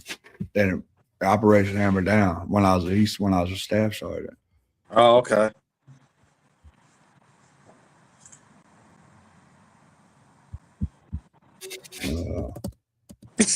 Mark. What happened? Mark's comment. He's been on one this morning. He said, "In shit so deep, I can see my dad making me and mom yelling deeper, deeper." Oh shit.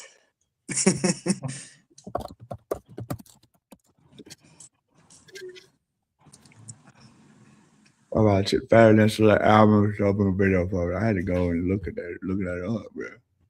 I don't know if I did or not. TNT. I'll look it up though when we get off here. I'll look it up and give it a listen.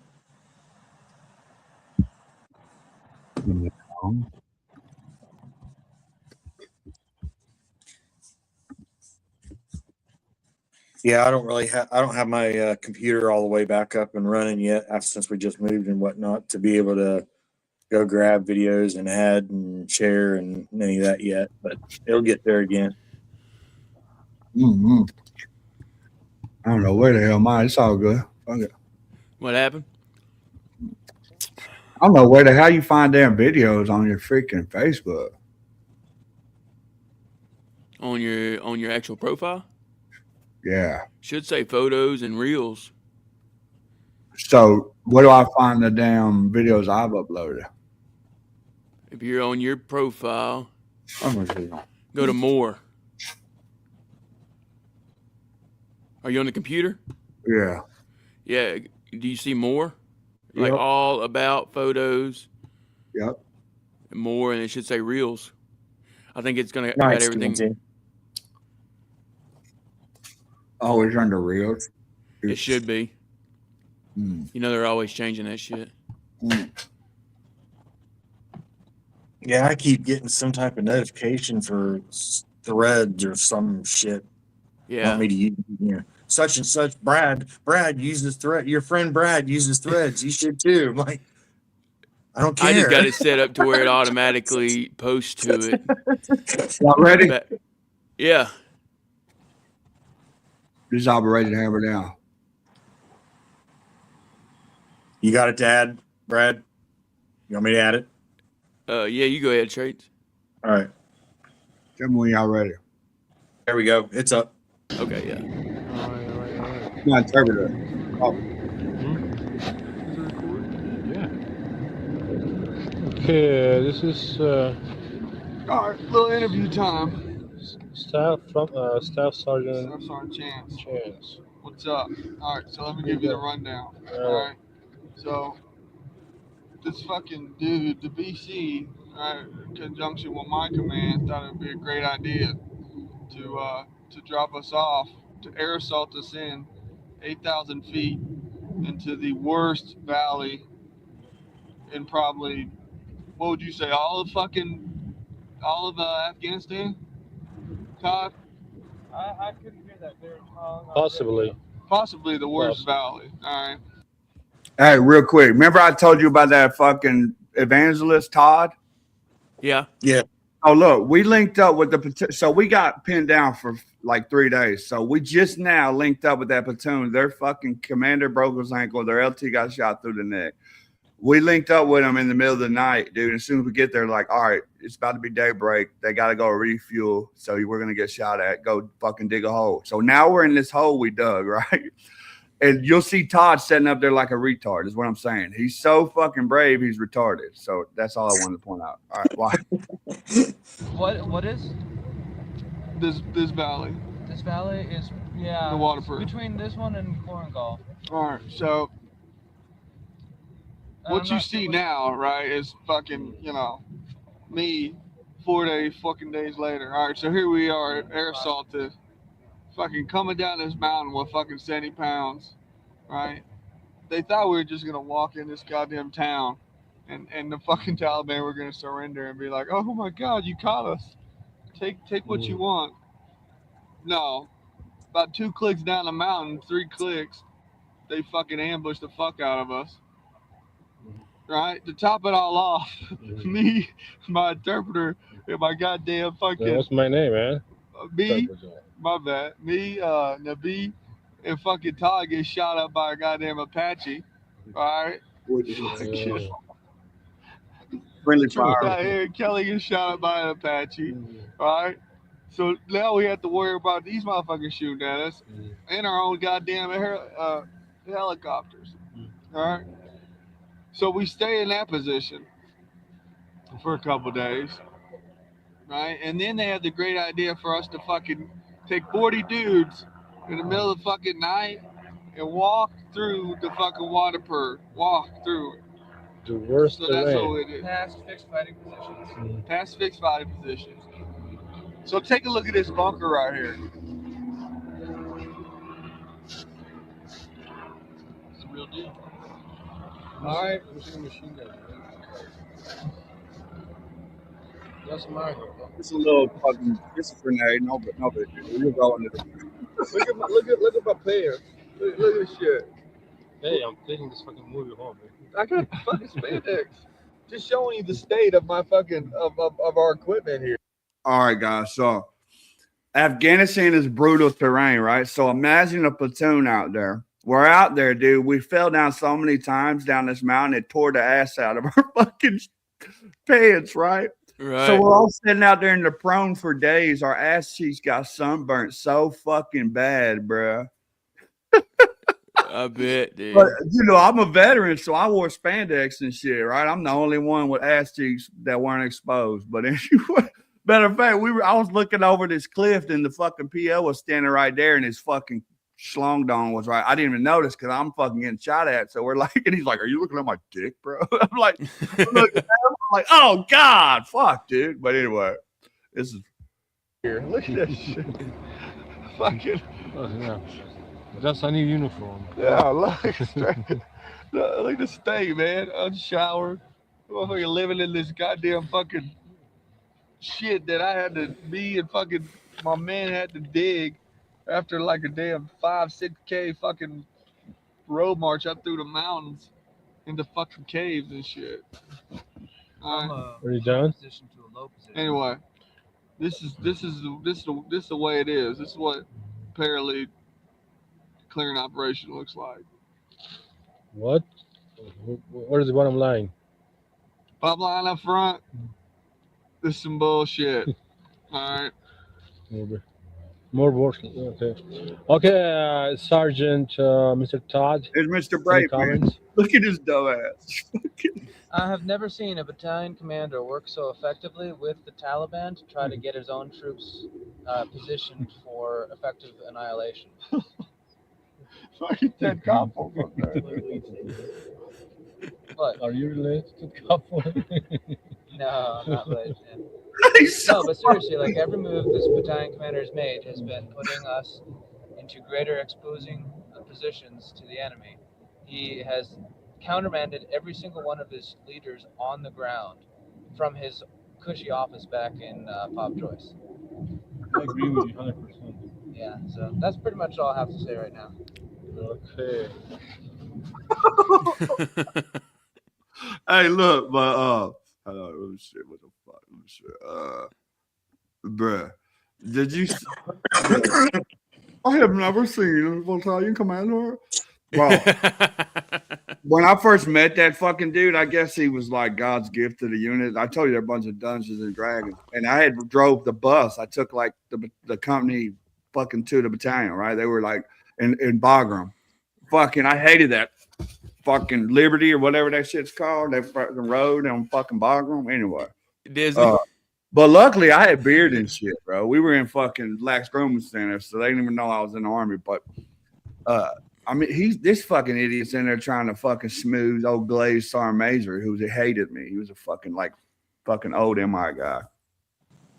And I went in there. We're waiting on this fucking dude, and I'm like, "Hey, come on, Sergeant, let's." He blew me off, dude. I went in there and embarrassed that dude right in front of Sergeant Major, dude. He hated me for like a year after that, dude. He was like, I don't like that guy. But then we became boys because we was in this hole fighting over rolling. my hole with my girlfriend. Up at the by the I front turned door. around, like getting closer and closer, right? And I was like, dude, I'm gonna get fucking shot, dude. So I look up and There's there's a dead beetle underneath the road. I think that's what she I was get trying behind to this get. tree and they fucking the same Apaches that were laying down suppressive fire for us for hours, fucking just ripped one through my platoon's AO, right? And shot the two dudes on one side of the fucking hole. My interpreter was safer than the dude on the other side, bro.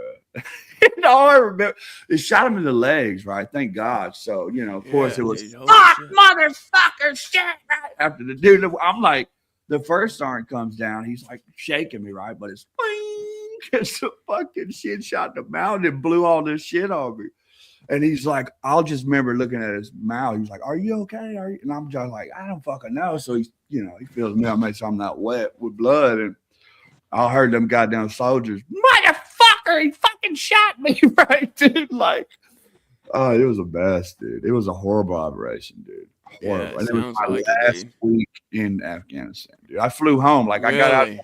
Flew home 2 days later, was in college and was like, fucking, started having panic attacks, dude. Holy shit, dude.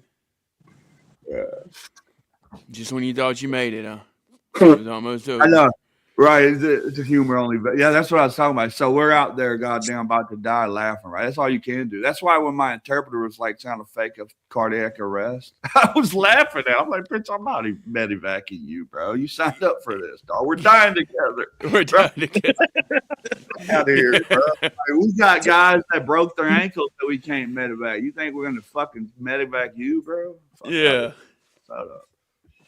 That poor guy, he never interpreted again. That bitch quit after that, dude. Oh man, I bet. Oh man, good times. Thanks for sharing that, Mike. Yeah. But yeah, only a few of us to get that. That's why I don't know. I guess the country rat lane don't get my humor, man. Like I never, dude. I'm never like talking shit for real. But I do talk shit, right? Yeah. See, now this is the army, dude. Like I love it. I'm talking shit, right? And you can talk as much shit as you want. Just don't put your hands on me, you know? That's it. Because we're so competitive in the army, right? Like, dude, I'm still like that, dude. Yeah. Yeah, I don't think that ever leaves us. Like I'll cut your Achilles playing chess, bro. Like fuck with me. Like yeah. I think that's every branch. They Really, think violence. I don't know if it's at every branch, but I think a lot. There's a certain type of competitiveness in every branch. I believe, I think to certain extremes, But yeah, I don't know about the Coast Guard and Air Force, so I don't know if they have that competitiveness. Coast Guard, that's the game right there. Because all you are essentially is a customs guy. Right. Yeah. So you get this transition. I actually went to that school back in the day. They used to let us seal our containers, and I was Italian customs inspector, dude. That's when I found out. That was back when Don't Ask, Don't Tell. I found out one of my soldiers was gay, right? Because he solicited another, like a tanker. I sent him out to support the tankers, and I guess one of them little privates became his friend. And one late night, Oh shit! dude made a move. And I'm expecting these containers, and I hear a bunch of tankers laughing. They're like, that's chance. They call me over there, a bunch of NCOs. I'm like, what's up? They're like, tell them they got this little private, and they forced him to tell me what happened. And I was like, what the fuck? I never told officer I knew that. His name was Fisher from Miami, black dude from Miami. Right. What he told that private, I will never repeat, dude. I was like, oh, what the fuck? So very graphics things. Made him an offer that I don't know if he took it or didn't. We'll never know. But it was dude. Now before Trump, dude, they were letting like flamers just fucking dude. I've seen this one guy on TikTok, and dude was basically a damn man woman. I didn't know. And he was in there just going crazy, just extremely flamboyant. Which is they were letting like the men. Was it Air Force or one of the generals or something in the Air Force or something? It was a man or something that grew hair or wore a wig and a dress or some shit. That was a commander or something in the Air Force. I was like, they put him out, I think, but. Then you got that fucking dude that leaked the information. But dude, my first battalion commander he got relieved, dude. So I got assigned to 370 infantry, which was mechanized, right? So they were 11 mics. They're all 11 mics. Mechanized infantry. And my battalion commander, what was his fucking name? I can find out. Anyway, so a soldier came. So this dude used to take his Bradley. He was courting this captain in another unit. And I guess, so he got one warning. He went and took his Bradley out in the desert where he could wait and had a candlelit dinner for this fucking girl. And like wouldn't let her leave, right? So they scolded him. Then his driver came forward and was like, hey, he grabbed my fucking genitals, right? So 15-6 came down, like 11 fucking people fucking said the dude was fucking molesting them. So I had just so happened I had a head injury, dude. So I'm at 87 cash in the desert, which is another story, dude. They took my damn boot. I woke up with one little boot, one big boot, right? Like, oh man, we didn't have supplies back then, right? So, but I see his name on the log. they said, "Oh, we're going to take you out. Well, we're going to say you had a nervous breakdown, right?" But he gets to the cash and he's like one of the hot rankingest guys. So he's like, "Oh, the fucking colonel." He signs out. He's back in the AO. They're like, "Hey, the colonel's out there." So then they escort him out of the theater. I had a lot of weird shit happen, dude. Yeah. Like weird shit happened in fucking movie. Like my fucking ops sergeant was a guy named Master Donahue, who's like back when you used to go to PLDC, what they called it. There was a video, like a fucking Hua video they would show you, and Master Donahue taught like fucking Macho Man. Hey, brother. He was a big guy. He was on that video. But that private told Donahue, "Hey, Master, the dude touched my penis." And he was like, What the fuck? He was big face. Part of the investigation. It was wild. Bro. Wow. Dude. First tour, dude. It was wild. Man. And we knew, dude, because we were squared away, and then Germany came. That tank division came, and bro, they were out there like, "It's the first fucking partying." They had ACs. We're like, "What the fuck? We were here for 6 months dying, bro, and y'all bringing in ACs." And we're trying to right seat, left seat, and we're telling them like, "Dude, this ain't no game, motherfuckers. Like, what are y'all talking about?" And they're out there like fucking in thongs and shit, right? And we're like, then we leave and all hell breaks loose. The embassy gets bombed, and it just goes nuts. Right. Dude, they were out. We didn't give a fuck. We were starved for vaginas. We're like banging all their soldiers, right? We're like fucking, we're like, cool, but you guys need to fucking tighten up, dude. As soon as we left. But the Marines were worse. When we took over, we'd go to buildings the Marines had lived in. There'd be like fucking skulls and shit in there. They didn't give a fuck. They just sleep right by the dead people. Like, dude, we're like, what the fuck? Savages. The Marines. I remember early in the early days, they'd go from their like tents to the fucking DFAC, and they'd be doing fucking movements. Like they'd be, "Oh, I see him. He's up. He's down." Like we're like, what the fuck are y'all doing, bro? They would never break character ever. Right. But I was there. When I was like E6 at like 4 years, I think at 4 or 5, I was E6. And dude, I would talk to them guys E5s and I'd be like, "How long you been in?" They were like, "I've been in 17 years." And I'm like, what the fuck? That's the Marine Corps, dude. They're the toughest, but they don't promote, dude. It's hard to get promoted there. The Army was like giving it out, dude. Like, fuck, dude. Some people got promoted. I think I was successful because I had the willingness to ask for help, or if I didn't know something, I didn't act like I didn't know, I knew it. Right. I got put on limited duty towards my end, so I wasn't able to advance. I wasn't in my rate. Wasn't working in my rate, so I retired a second lieutenant, bro. My ID card. That's crazy because when they flagged me for psych, I did. Second lieutenant, you commission second lieutenant, and in 18 months, the battalion commander says, "Oh, he's good," and they give you it's like a waiver to E3 or 4 type shit. Mm. Yeah. Captain, you board for, but it's an automatic, right? Like it's very rarely do you not make captain. And then the officer word, if you get passed over twice, the third time your ass is out. They'll just say thanks for your service. right. That's because officers, we never lose our commission. It comes from the president, whereas enlisted comes from the Secretary of Defense. So like when I go on the gate, if I go to a base, they still salute me when I go through that base. It's kind of interesting. So Yeah, I came out of boot camp as an E2 and left 4 years later as an E3. Dude, I was a fuzzy, bro. And dude, I swear, like, dude, I was like, I remember my company commander, Sizemore, he came and said, "Man, you gonna re-enlist?" I said, "Sir, I'm a fucking E2, man. Y'all never promoted me, right?" I think like the next week I was an E4, bro. Like, and my wife, yeah. The other fun fact, the guy on Black Hawk now, Gallagher. Yeah.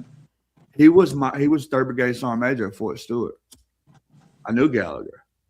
He was my boy. He was 315 Infantry Battalion Sergeant Major. He was my boy. My boy was his driver. And you see a picture of him. He was shot in the leg. A medic was caring for his leg, and he was still shooting in the invasion. Yeah, I knew Gallagher, dude. I remember one time when it was all the different opinions or whatever. He got out there in formation, dude, talking to a brigade. He goes, "You know where the fag is?" Right? And we're all like, "What the fuck?" He's like, former action guy, right? So like, dude, he would come because I worked for protocol, right? Because I told you I was a cook.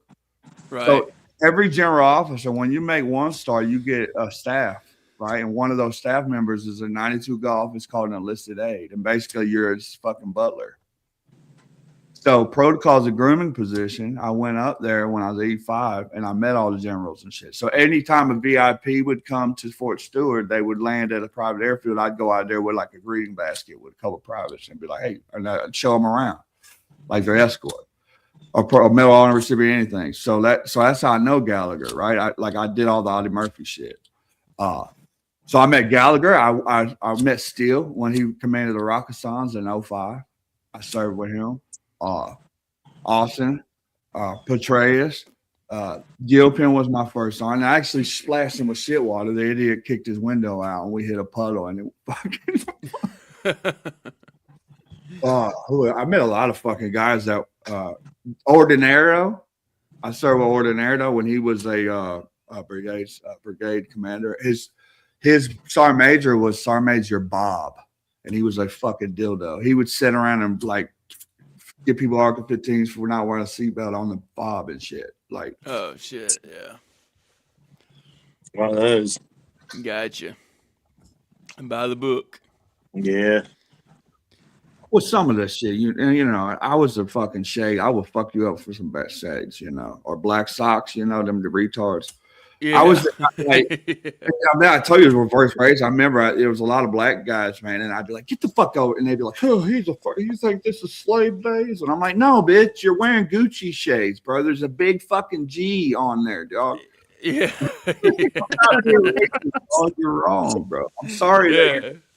I'm sorry that your homeboy, that's your leader, is fucking chilling with you, drinking Bud Ice. But I'm gonna tell you, you're not showing up like that, bro. Right. Well, I jack that's a lieutenant, sergeant. One time I jacked this lieutenant up. Boy, he came out. I beat him. I didn't know he was new. He didn't know who the fuck I was either, bro. But, you know, back, I think it was my PL or something. I'm like, well, shit, dude. No, I bet you had his respect. They all love me, dude. You could count on me, man. If you was my lieutenant, or you wouldn't have to do nothing, bro. That was my life, dude. Like, I didn't do drugs or none of that shit, dude. I would work 90 hours a week, man. That's the problem with leaders and even parents that have kids with issues, man. It really just takes time. So if I give a person corrective training, I would be there. A lot of people would be like, "You be here," and they'd like pawn you off on another person or staff dude or something. No, I'd be there. I'd make you pull all your shit out of your room and fucking buff your floors and then pull it all back in. Like, fuck with me, dude. Like, because that's what sucks. When you get up into leadership positions, you got what's called an MTO. So the Army allots you personnel just like they do equipment. Okay. So if they only assign you 10 people and you got 10 fucking dudes to accomplish your mission, which is what's your job as a leader, and they give you fucking 8 duds, guess what? It's not like a rifle. When your rifle don't work, you go switch that bitch out for another one. You got them duds, but you still got to complete your mission. So as a leader, yeah, dude, I fucking hated you, little bitch ass, because you signed a fucking document saying you wanted to do this. And the excuse that you don't know you're young, dude, I was a fucking staff sergeant when I was fucking 22, 23. I was E7 at 27, 28 years old. So you can't tell me, dude. Like, you just got to be humble and willing to give you 150% every time. Like, people that make 300, so there's a handful that did, but I was over on an extended scale because I worked my ass off. I'm not naturally gifted. I have a bird chest, bro. So doing 85 push-ups was really fucking a feat for me to get to that point. But I was always saying, if I told a motherfucker follow me, I'm going to be leading the way.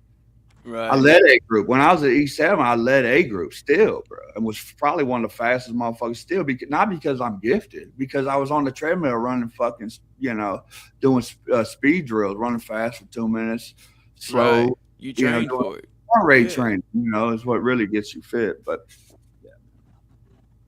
Mm-hmm. But yeah, man. Talk about how bad you want it. Shit, dude, anything a lie. I can, I will, I must. That's 3 words. 3 statements right there. I can, I will, I must. Raining. Yeah, it's raining. Actually, no, it's stopping. Is it raining? It's Yeah. sprinkling here. Oh, Yeah. no way. We still got how many people in the chat? I don't even know, brother. I think everybody might have slid on out on us, but that's all right. It's like we got 3 or 4 watches bouncing backwards and forwards, it looks like. Yeah, I'm not sure how many we got in here. I've enjoyed listening to you, brother. Oh, Because yeah, I know that helps you too, and that's why we do what we do, man. I appreciate y'all, man. Yeah. Yeah, I don't know if we got anybody in here or not. Who's still in the chat? I don't want Y'all to say I something don't if you're want still to here. today. I don't want to. TNT said Fort Stewart had the most thorough background check out of any base I ever delivered to when I was over the road driver. They told me about me getting caught with a joint when I was 19 years old, and I was like, damn. TNT, man. TNT, I love you, man. I'm sorry, man. You still in the chat? Yeah, he's still here. Chat? TNT, I'm sorry. Will you send my apology? I was fucking with TNT dad, boy, because he stopped talking to me. I hurt my feelings, man. Yeah. TNT, I love you, man. I'm fucking with you, bro. I told you I talk shit, man. I get my feelings, dude. I got emotional intelligence of a 2-year-old, man. It happens, man. We all do. Yeah. Hey, we all have our little trigger points, you know. TNT live right down the road from me, man. Oh, really? Yeah, man. I'm up in he's probably, I don't know, maybe 20, 30 minutes from me. So are you still in Little Rock? Nah, I'm in Atlanta area. I live right between Macon and Atlanta. Like, I live by like TNT, Dad. I live over by the sticks and shit. You know, like. I got you. Yeah, I'm from Louisiana, but I'm in Illinois now. I'm not too far from St. Louis. St. Louis. Yeah. I was born in Kansas City and shit. Okay. St. Louis. I was down at Leonardwood for OBC because they bring to me chemical.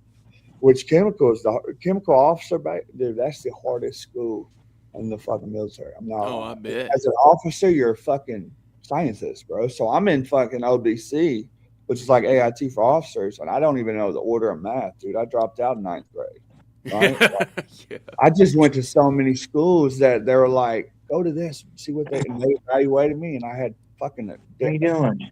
less than 2 years to finish, and I was like, well, I'm eligible for green to gold. I did the active duty option, which they sent my records to Fort Jackson Student Attachment, paid me my pay grade to go to college for 2 years. That's why, it's funny, when I got to college, they were like, it don't piss. So I started smoking pot for 2 years, bro, and I never smoked, so I didn't know this new weed would like stay in your system. I didn't think about it because my boy just went to the course. So he's like, they don't drug. I never got a drug test. So I smoked all the way up to going, took my fat ass. Was like 210 going that bitch, bust tape and everything. Right. Right. But I was still pissing hot. So I'd wake up every morning at like 3 a.m. and drink until I passed one of them Walmart piss tests. Yep. I did that for 4 months, dude. Still pissing hot, dude. And bro, just inadvertently, I lost 40-some pounds. So like I had like the best improved. Like I went from like a fucking, I don't know, what's a 287, like, or what is it, like the bare minimum, like a one fucking, what is it, like 185 or some shit, like, 80 in each event, whatever it is, and to like a over 300 there. So I was like the most improved fucking lieutenant. That's crazy, dude. Because of the weed, bro. Dude, that new skill will stay in your system for fucking ever, dude. Not like the brick shit I was smoking for the Army, dude. Right. Yeah, to stay in.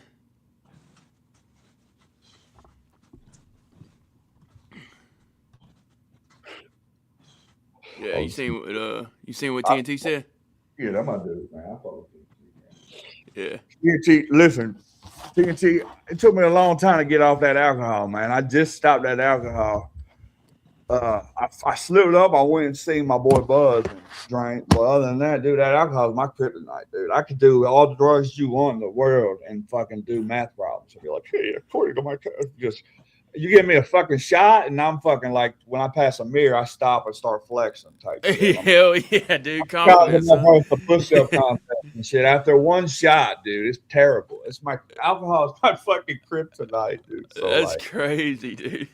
dude, I'm like fucking. I'm like shoulder bumping people after one shot, dude. I'm really it's like fuck, dude. Alcohol is terrible. Like I Talk fun, about a neural pathway, huh? yeah, I'm fun for the first 10 minutes, and then I'm annoying. You know, on minute 11, right? You're like, okay, I'm done with this. Right? Hold up, oh go to Macon, yeah, closer to Macon. Yeah, I'm closer to Macon. Yeah, well, I'm like, so I'm off 198, and you think about it. So Atlanta Airport's 239, so like Okay. 40, and then I don't know, maybe 20 minutes from Macon. But yeah, I got you. I used to know somebody that lived in Macon. Was one of my dad's away for a second. families or one of his ex fiancées or girlfriends or some shit's family that was in Yeah. Macon. Is that where Millie Red is, or I don't know.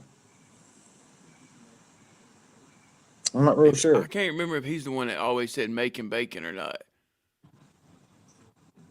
Yeah, I don't know. I never really That was a long followed time ago. That was right when I Millie. first started watching country rap. Yeah. I don't really hear a whole lot about Millie. Really? But, Yeah, I I haven't know heard the much about him name, either. but I don't know that much. Yeah, I don't know that much about him. I've heard his name thrown around a lot in different directions, but Right. Yeah, it's at TNT. 10 minutes from Joe Sticks. Oh, wow. That's okay. pretty cool. Him and Millie used to work together. Okay, yeah. So Millie is around that area. Who's Millie? Millie Millie Red. Red. Oh yeah. I've seen it live. Yeah. He's fun. They don't go far. Cold's down. I don't know how far Cold is from Macon now, but I know he's down that close to the Georgia. He's like closer to Tennessee, like he's north, like Yeah, northwest. He's real close now at his new place. He's close down to Florida Georgia line. Florida, Bottom Georgia, corner. or Georgia, Alabama? He's down at that bottom corner of Georgia, Florida, and Alabama. Okay. Y'all heard that song I did with Big Buzz? Y'all like Big Buzz? I've heard of him, yeah. Oh yeah. When did you do it? I've never released it. You want to hear it? Okay. Oh, y'all about to get off. But it don't matter. Can you share a damn MP3 on here? Trey, if he knows how. Yeah, send it to. All I send can it to do my is share the email. screen. Chaotic. Yeah, hold on. Yeah, hold on a second. I think you have. Here. What is it? Just tell me. I'm typing it. It's paper. PAPER. PL. The number 8. FAN. It's like Foxtrot Alpha. November. At Yahoo.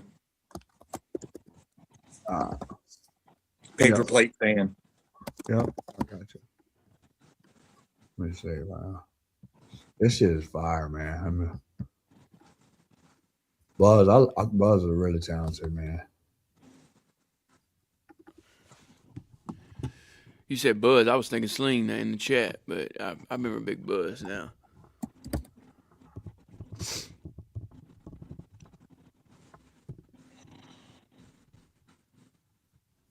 Let me see. Another one.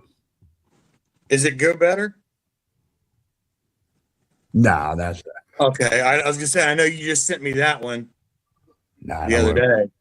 Yeah, don't worry about that one. All right. It's taking this there.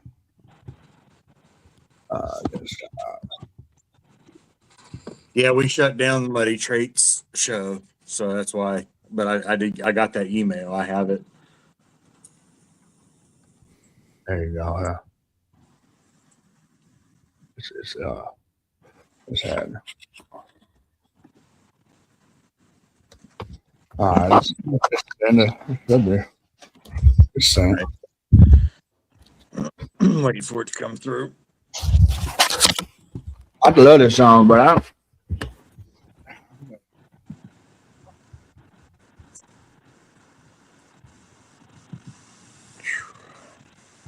I'll be right back.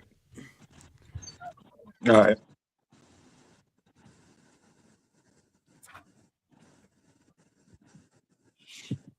I ain't got it yet.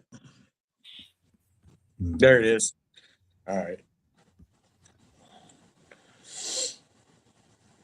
Oh, did you on your web on your YouTube TNT?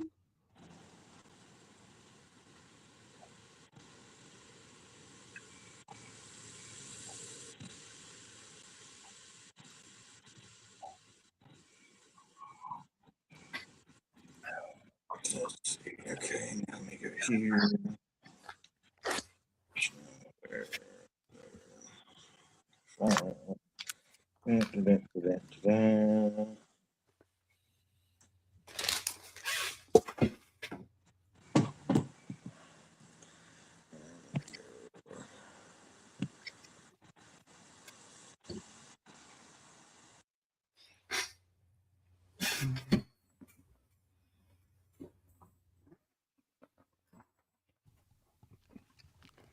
Y'all good? Mm-hmm.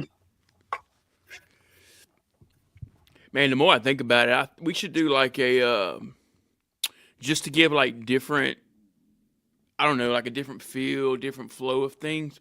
We should do like a smoke sesh show.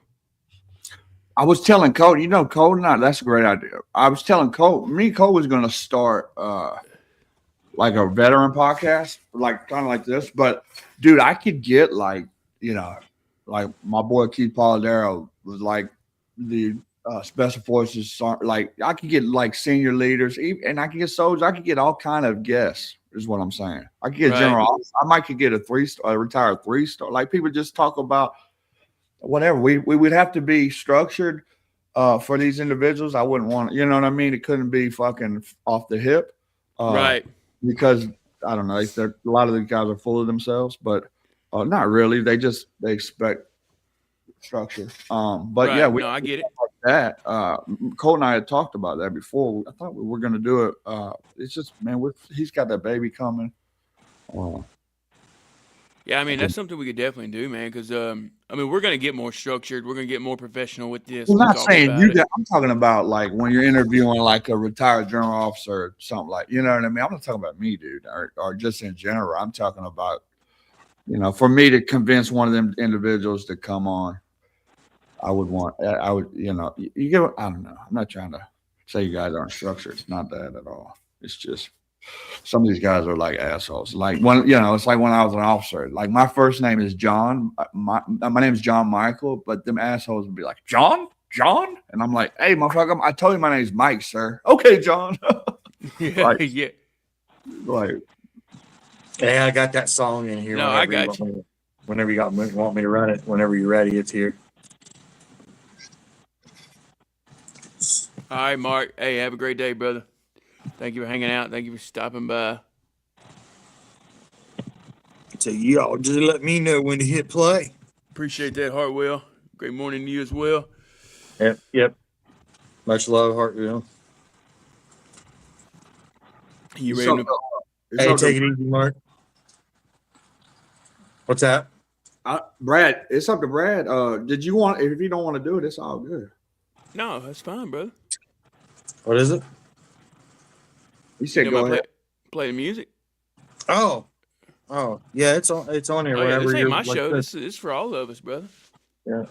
I'm just All kind I of gotta running do- things while Colt's Hey, out. someone got to steer the ship, brother. Yeah, I'm just running things while Colt's out, and then Traits, he's running things with me. And then we usually have Double A here. He helps us out a lot. And then Brandon's still in. He's actually active duty, so Oh, really? That's cool. he comes on in uniform a lot of times. So when we start talking about things that he don't need to be involved with, he kind of just turns his camera off, and we just roll with it. You know what I mean? But yeah, run it, Traits. All right, here we go. Was it Pablo 2? This is my chance, Big Buzz, Pablo.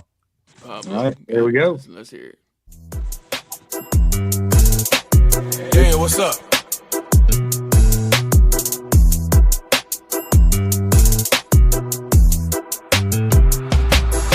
Talking shit, don't got no ammo with you. Don't make me come and get you. I was in the kitchen making a sandwich, doing dishes. What the fuck is? Come up in the country lane, address me as mister. Y'all make me sick, grab a tissue. I'm the man nobody mentions, coming out the trenches. I got your bitch taking pictures. I was about PM shit, gotta get them riches. I know I'm in, just wanna get me out my bridge. You talking shit, you might leave with some stitches. I'm a god, got these people doing rituals. I told the spirits when I speak, but they gon' listen. Can't be with bitches that be throwing all that living. Go read the Bible, they tell you to be submissive. Why come to family ain't the mission? I'm talking pimp shit, coming up on living. Y'all talking shrimp shit, y'all ain't talking big shit. Y'all ain't about your business. We got them Glockies with them switches. I can end it with the quickness. Take out bitches with. Need to check on your equipment. You is not equipped yet. You only get a second. Make sure it's some good shit. Candy whipping wood shit. I be in the hood, bitch. Flipping tickets, getting bitches is my mission. I'm the rapper everybody's scared to mention. Country rap Pablo, Mr. Tomorrow. I can get a package from Chicago tomorrow. We ain't make the honor roll. We just got a lot of dough. Spin it like some stop and goes. This is just the life we chose. Country rap Pablo, Mr. Tomorrow. I can get a package from Chicago tomorrow. We ain't make the honor roll. We just got a lot of dough. Spin it like some stop and goes. This is just the life we chose. What's crack-a-lackin', what's crack-a-lackin', this cracker-packin', this cracker-jackin', y'all crackers lackin', y'all crackers rattin', they jaw jackin', they all actin', I'm all man, turn the dog at him, let the dog have him, let the hogs have him. The hogs have him. Duck sauce, watch him duck off, I'm duck hunting with that sawed off, Crystal on the bone, I'ma gnaw it off, fuckin' with these hookers while I'm nodding off, got a couple different bitches and we on and off, I kick a bitch to the curb, then she fallin' off, I'ma fuck a friend just cause I can, I'm a piece of shit, I'm denying I can, so fuck your feelings, I play the villain, on half the 10, I used to break and build this young shit, hit dumb licks, Louis cocked in my drawers with a straw to sniff that cocaine, fucking Tina, little lady from Pasadena, go granny, pass the reef for your walls, gone and blow jobs are cheaper, fuck these skis, the West End bitch, fuck around and sneak up, pie Felicia, the West End bitch, white trash, geezers, cops get cold, they catch amnesia, stick to the G-code, stash box, fuck around, just squat and cough and drop a pound of shit a kilo. Country rap Pablo, Mr. Tomorrow. I can get a package from Chicago tomorrow. We ain't make the honor roll. We just got a lot of dough. Spin it like some stop and goes. This is just the life we chose. Country rap Pablo, Mr. Tomorrow. I can get a package from Chicago tomorrow. We ain't make the honor roll. We just got a lot of dough. Spin it like some stop and goes. This is just the life we chose. Nice. I like that. I like it, dude. That was dope. Shout out Mike Chance and Big Bud. That's right. Country rap Pablo. Oh, really? Does it sound better, Chaotic? PTSD, did I want Yeah, whenever you play videos through StreamYard, a lot of times the audio will fade in and out on it, because of the way it processes the file. I can't think of it. Anyway, because of the way it processes the video, the audio quality in it goes all over the place on a link or YouTube video. Okay. Yeah, so a lot of times, anytime if you send your music to people, that's why when we were running Money Traits, we'd always ask people to send the MP3s, because otherwise you play someone's song trying to promote it or something, and it'd be like, man, that sounds like shit. Who wants to go grab a song or get hyped up for a song when it sounds like shit when they heard it the first time? Right. So we tried to get the MP3s so that people actually got to hear a good quality sound of what people were wanting to promote. Right. So yeah, That if you send me sounded the MP3 for that PTSD song, we'll do it that way instead.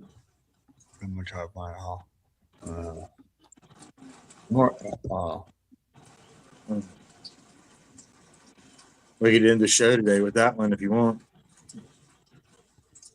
Yeah. Play that Yeah, and then do our outros and Yeah, we could do that.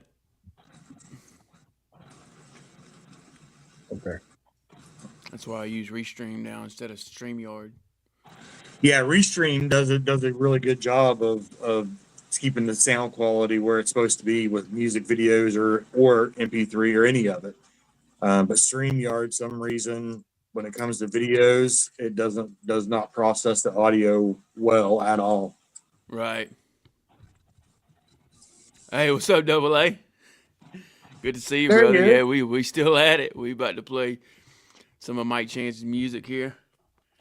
We just run. Yeah, You want go to come back on up? and watch the replay. Hey. Yeah. What was that? Y'all are me. Yeah. Oh, okay. I was like, what happened to my tablet? What's it doing? I had to grab that song here. It's coming. Let's see.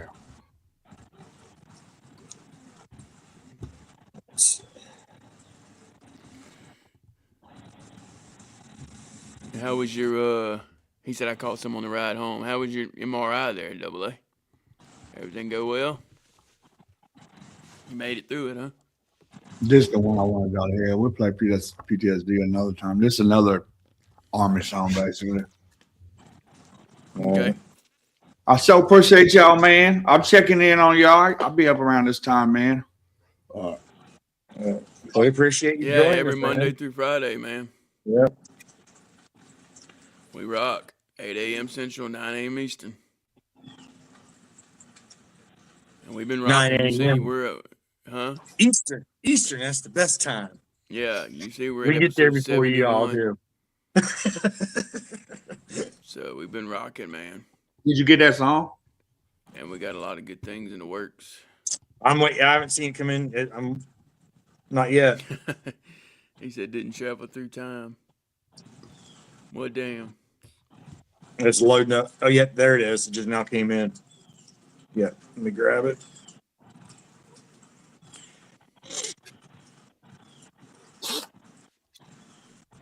Yeah, man.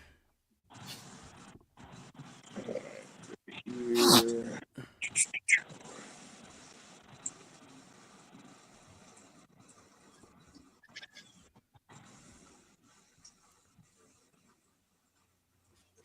Yeah, we most time we just wing it there, Mike. Give me one second. Sometimes we'll have like certain Add it topics in and there. stuff. Be right back. All right, brother. Yeah, sometimes we'll have topics and things, but we kind of just go with the flow. People in the chat, they'll have something they need prayed about or they want to mention or something they're struggling with. We try to help them. Give them tools they need to succeed, you know?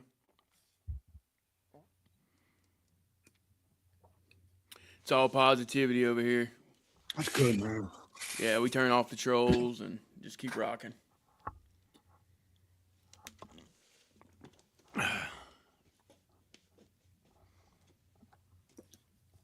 He said I wanted to go back to 1985 and hit an old arcade. That's funny because I was at this weekend, actually, this past weekend. We went bowling and we did a little arcade action and laser tag with my nephew. That was fun.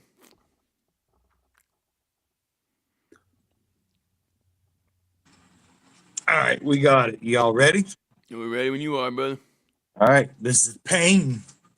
Pain. Mike Chance. Anybody on here feature with you, Mike? No, this is me. All right, All right. here we go, y'all.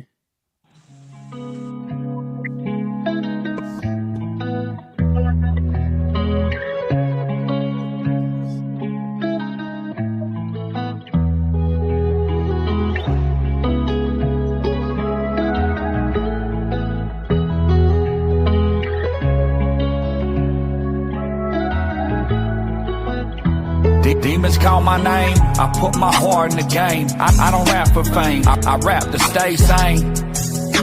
These spirits around me tell me to maintain. Got off the phone, he afflicted with the same things. We went to war and it just changed our brain. I get jumpy sometimes, I need a potent strain. Will I ever be the same when I was the main? Will I ever love again? Took my kids away. Will I ever take care of a bitch and never switch? Will I remain a civilian and never click? A rapper with a pistol, right through the hood to say I'm living. Throw it away if I didn't have these feelings. Ask God to take it from me, I don't think he listened. Would they miss me if I came up missing? I click sometimes and people say I'm tripping. Flashbacks like I'm on a mission. Flashbacks and missions, people say that I've been tripping. I ain't tripping, I just miss it. We were stuck in them trenches, held them hoes in our bridges. I ain't tripping, I just miss it. I know I'm wrong a lot of times, but are you settling? I just ain't feeling the love lately. Why would you think that I'm going crazy? You say you love me cause you got my heart. No, fuck off from the start, but there's still a sport. No, I'm never going far as long as my kids involved. I can't blame the alcohol, cause I got problems. I lost a lot of shit at the end of a bottle. Never holler, said fuck it. Live today and think about tomorrow when it comes. Or if it comes. Lost the right to see my kids at the hand of a judge. So I just sip wine and smoke all the time. Hope I don't get cancer, damage on my lungs. A rapper with a pistol, right through the hood to say I'm living. Throw it away if I didn't have these feelings. Ask God to take it from me, I don't think he listened. Would they miss me if I came up missing? I click sometimes and people say I'm tripping. Flashbacks like I'm on a mission. Flashbacks and missions, people say that I've been tripping. I ain't tripping, I just miss it. We were stuck in them trenches, held them hoes in our bridges. I ain't tripping, I just miss it. I know I'm wrong a lot of times, but are you settling? I just ain't feeling the love lately. Why would you think that I'm going crazy?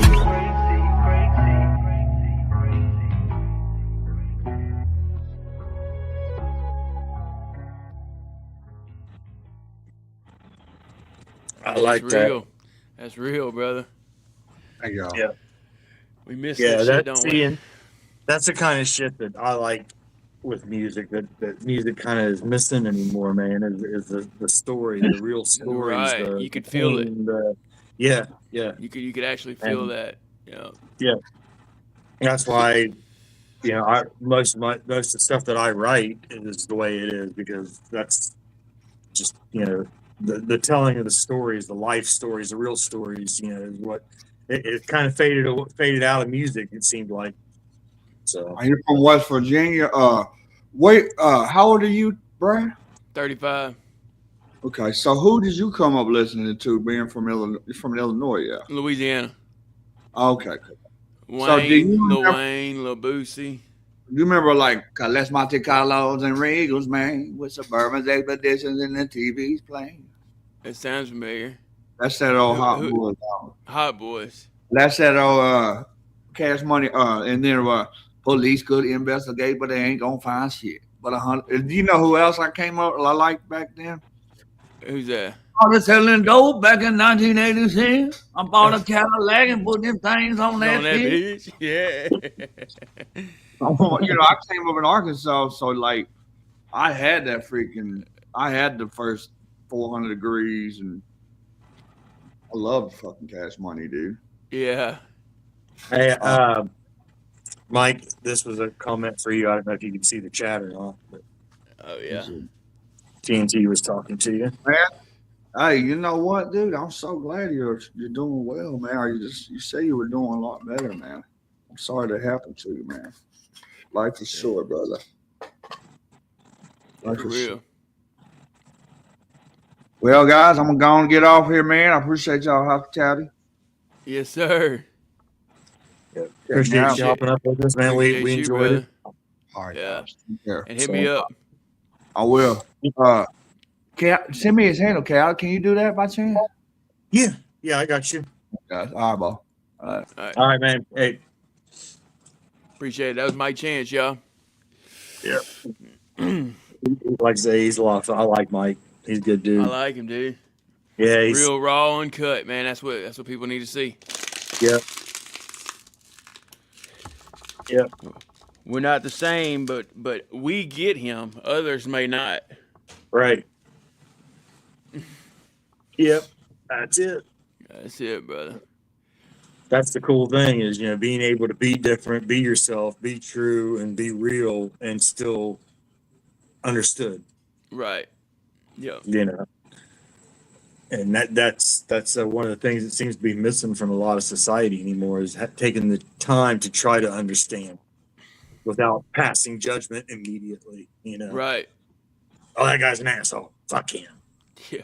It's easy to say that, and it's quick, it's easy, and you're done. And it's a shame, but it's the reality of what we live in. Right. Yeah, like you said, man. The only ones that get it are the ones that experience themselves. Yeah. And what's crazy is, the majority, or almost, I would say almost everybody, probably maybe everybody, I don't know, maybe 100% of people at some point in time have, I guess depending on their age or whatever, but have been through some type of trauma in their life. And so everybody has the ability to understand it if they would just take the time to listen and relate. Right. Yeah, actually listen. Yeah, but nobody listens anymore. Nobody takes the time anymore to try to relate or try to understand anybody. It's a immediate cast judgment and opinion. Right. Unfortunately. It's sad. Yeah. All right, Lee Cody. Good luck, brother. Good to see you. He's ahead of CSPO. Good to see you, brother. Yep. Brad, if you feel like it, pull up my "Don't Count Me Out" song. Only if you feel like it. Let's see. "Don't Count Me Out." Is it on YouTube? I guess. Or do you want him to get it to send it to you? You want to just play the video? That's fine. Yeah. I was gonna say if you just got the YouTube, just go ahead and share the screen and pull it up and play it. Yeah. Let me look. Don't count me out. All right. Here we go. 4 days ago.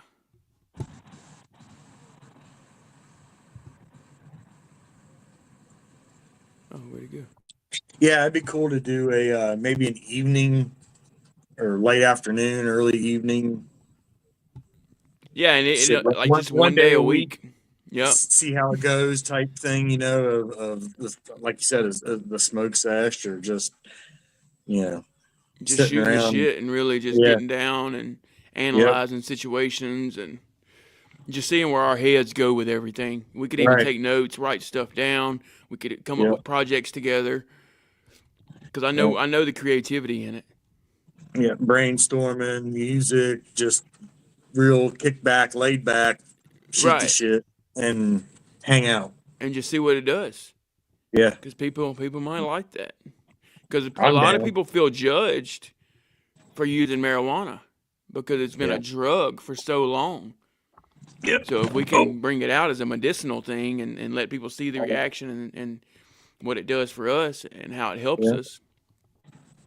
Yeah, I'm down. I usually start around 6 p.m. Eastern. Yeah. Yeah, so that'd be perfect, man. I know, TNT. I'm trying. I am trying. I get, it's a social thing for me, really. If I go inside and sit at the computer and I'm working and doing stuff, I don't smoke nearly as much as I do when I come outside and sit down at the tablet or with my wife or friends or whatever. I hate it. These things sit all over the house on the inside. And usually if I come out, I carry one with me when I come out. Yeah. And, I hate it. And it's so expensive, man. Just went yesterday and bought a carton, $95. Holy cow, for a carton? For a carton of cigarettes, 10 packs, and we smoke. Between my wife and I both, we go through about a carton, give or take, a week. Yeah. that's a car payment, Right. you know. And they'll keep going up because they know y'all have to keep buying them. Yeah. It's But just we have sad. slowed down. You know, there for a while we were doing 2 cartons a week. Right. Because when I was smoking full time, you know, we were going through 2 cartons a week. We're bound about a carton a week now, which is, you know, decent. It's a big change, you know, but I vape and smoke, and that's a double whammy, you Yeah. know. So it's like, but yeah, it's a process, you know. Right. I'll get there.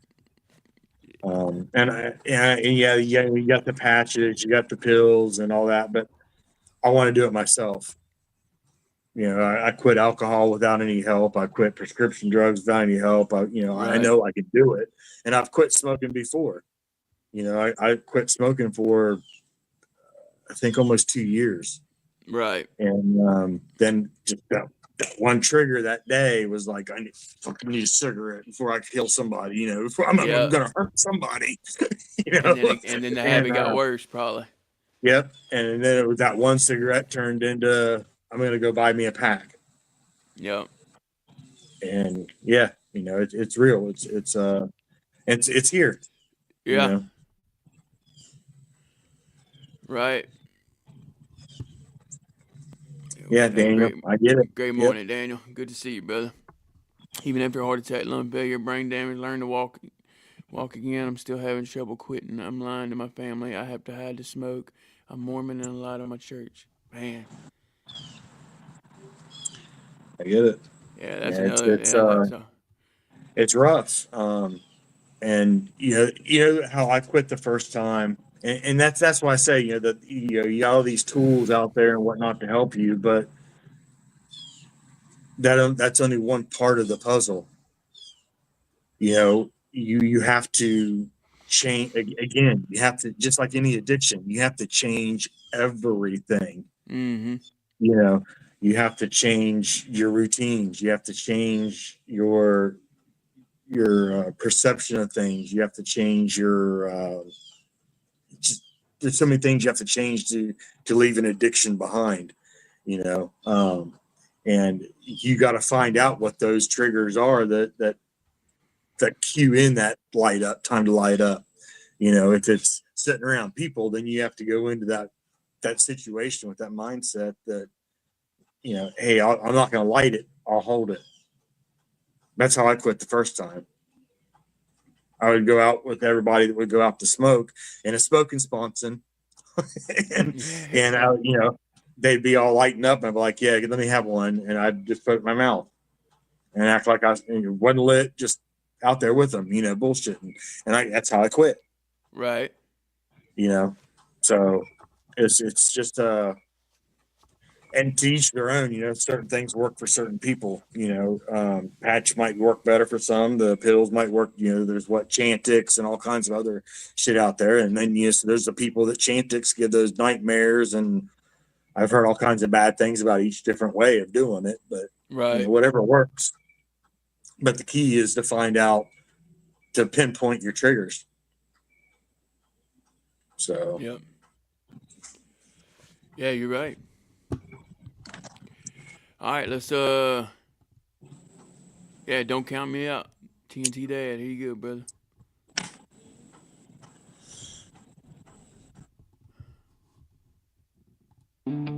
Yeah. They wheel me through them ER doors, but they ain't wheel me out to no graveyard. 20% hard, that just means 80% stubborn. Keep it real. Don't count me out, don't count me out. I'm still in the game. Hell, scared, fear, but I rose up the same. They ran them scans, tried to map my route. God said, nah, don't count them out. Don't count me out, I'm back, moonshine jar. Hospital sucks, but I made it this far. From the yard doors, the YouTube cloud, independent artists. Don't count me out. Yeah, they said my heart at 20%. Wife looking at me like, Lord, I know he ain't spent. Machines beep beep like a remix track. I told a girl, I ain't leaving like that. Nurse said, sir, you need to rest. I said, man, music relieve my stress. Independent artists need my face. I can't flatline in this place. EKG machine beeping like a trap beat flow.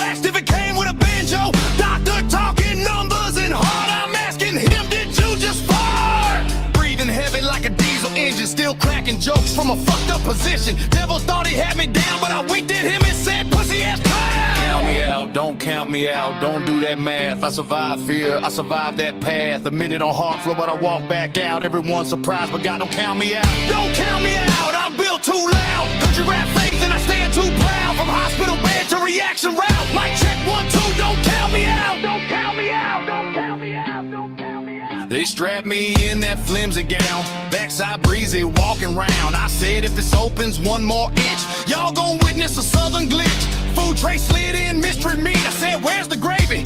Incomplete. Asked for salt, they wouldn't give a shake. I said, this hospital wild, the eggs taste fake. Prayer warriors lighting up the sky. Meanwhile, I'm begging for McDonald's fries. Food restrictions, given I gotta know. Can somebody bring some meat cooked real slow? Subscribers whispering, is he done? No, kind of a vacation, not a good one. ER bracelet, still in the car. Proof I don't fold, just back with more scars. Don't count me out. Heart at 20, but the spirit at 100. Doctors calculating, but heaven overrun it. They measure stats, I measure grace. Y'all can't cancel what God replaced. I ain't fragile, I ain't through. Got independent artists overdue. Back in the chair, hit record. Algorithm better say yes, Lord. Don't count me out. Send the death that team back on screen. Hear my actions coming, they need to be seen. That the mill was lined up, independent artists been waiting. Let's do this shit, no more procrastinating. Country boy humor, southern snap. Faith in my lungs and bass in the track. They tried to beat me, I put my clout. Whole time line screaming, he back, no doubt. Right by my side, she smiled big, said you still crazy. I said, yep, that's me. If laughter is medicine, get ready for an overdose. Came out stronger than I went in, folks. Don't count me out, I'm back for real. Mud on the tires and I still keep it real. They good out fade, thought I lost my shout. Now I'm louder than ever, don't count me out. Don't count me out, I'm feeling blessed. Country rap thunder in my chest. From ER halls to the action route. TNT Doug D, don't count me out. Don't count me out. Yeah, admit it. Yeah, defeated, never. Heart low, maybe. Faith high, always keep it real.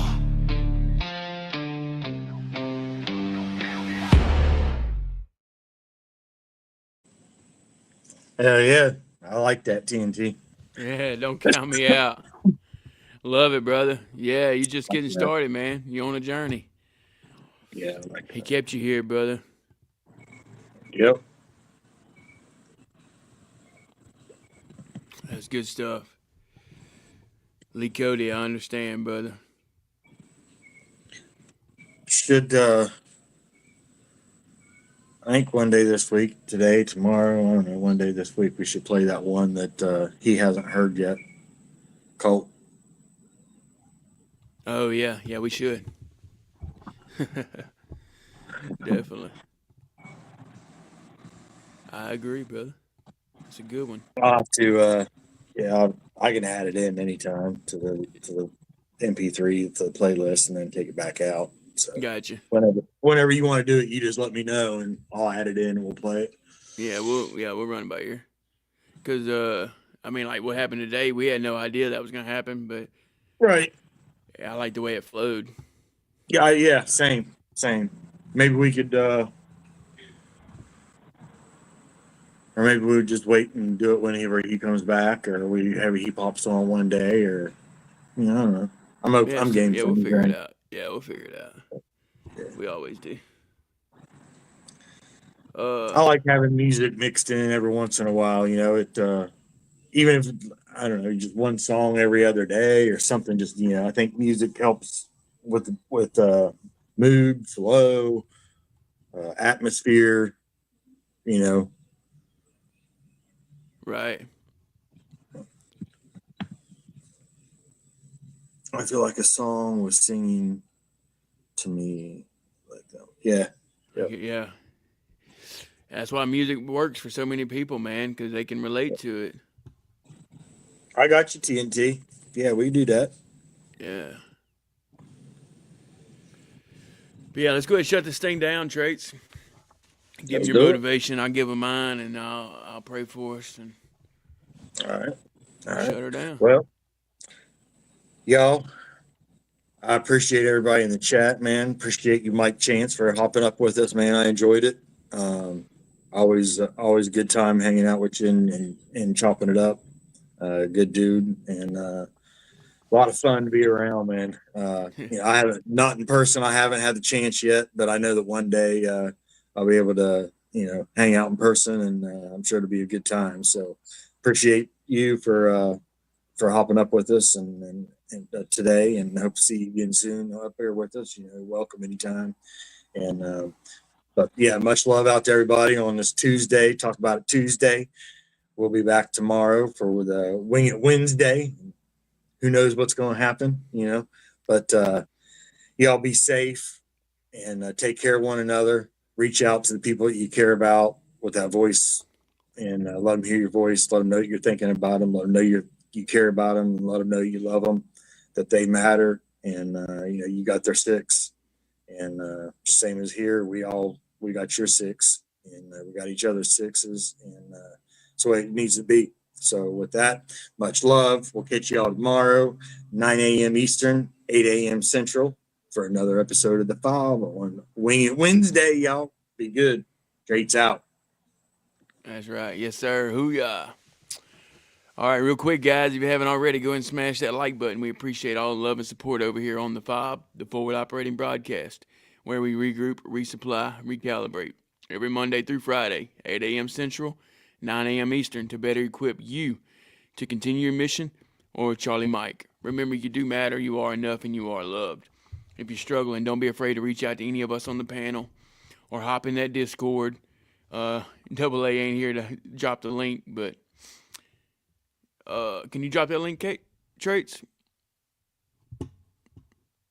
Yeah, we'll work on that. But yeah, hop in that Discord, or if you think you know someone who's struggling, you're muted, brother.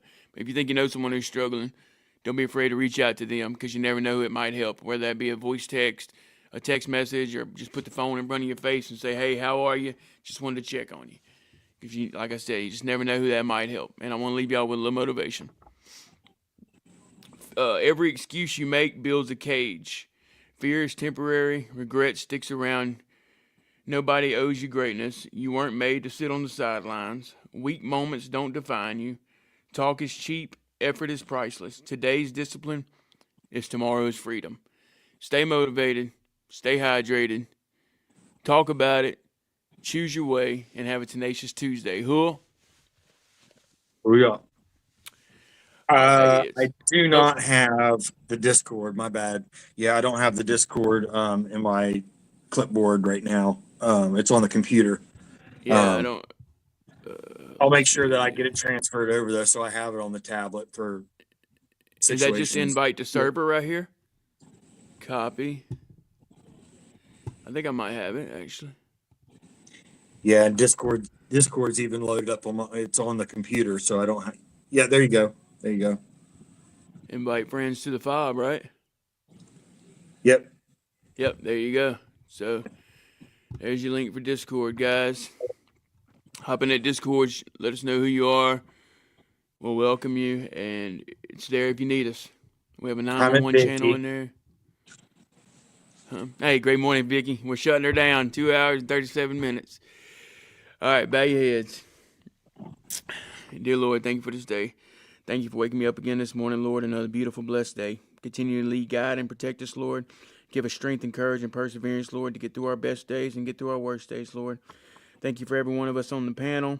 Thank you for everyone in the chat. Thank you for Mike Chance coming up this morning, Lord, and just being able to spill his heart out and let us know what's going on in his life and how he could help others, Lord, and just be with everyone that's traveling today. Keep them safe, Lord. Anyone sick, heal them accordingly, Lord. Any food we have today be nourishment to our bodies and our bodies for your service, Lord. Just continue to show others that you are near. Continue to help us be a light for those in the dark, Lord, and forgive me where I fail as I strive to do better. And again, thank each and everyone on the F.O.B, and we'll see everyone again tomorrow for Wing It Wednesday. We love having everyone here with us every morning to brighten everyone's day. Thank you, Lord. I ask all these things in Jesus' precious holy name. Amen. I pledge allegiance to the flag of the United States of America and to the republic for which it stands, one nation, under God, indivisible, with liberty and justice for all. They will not break our country say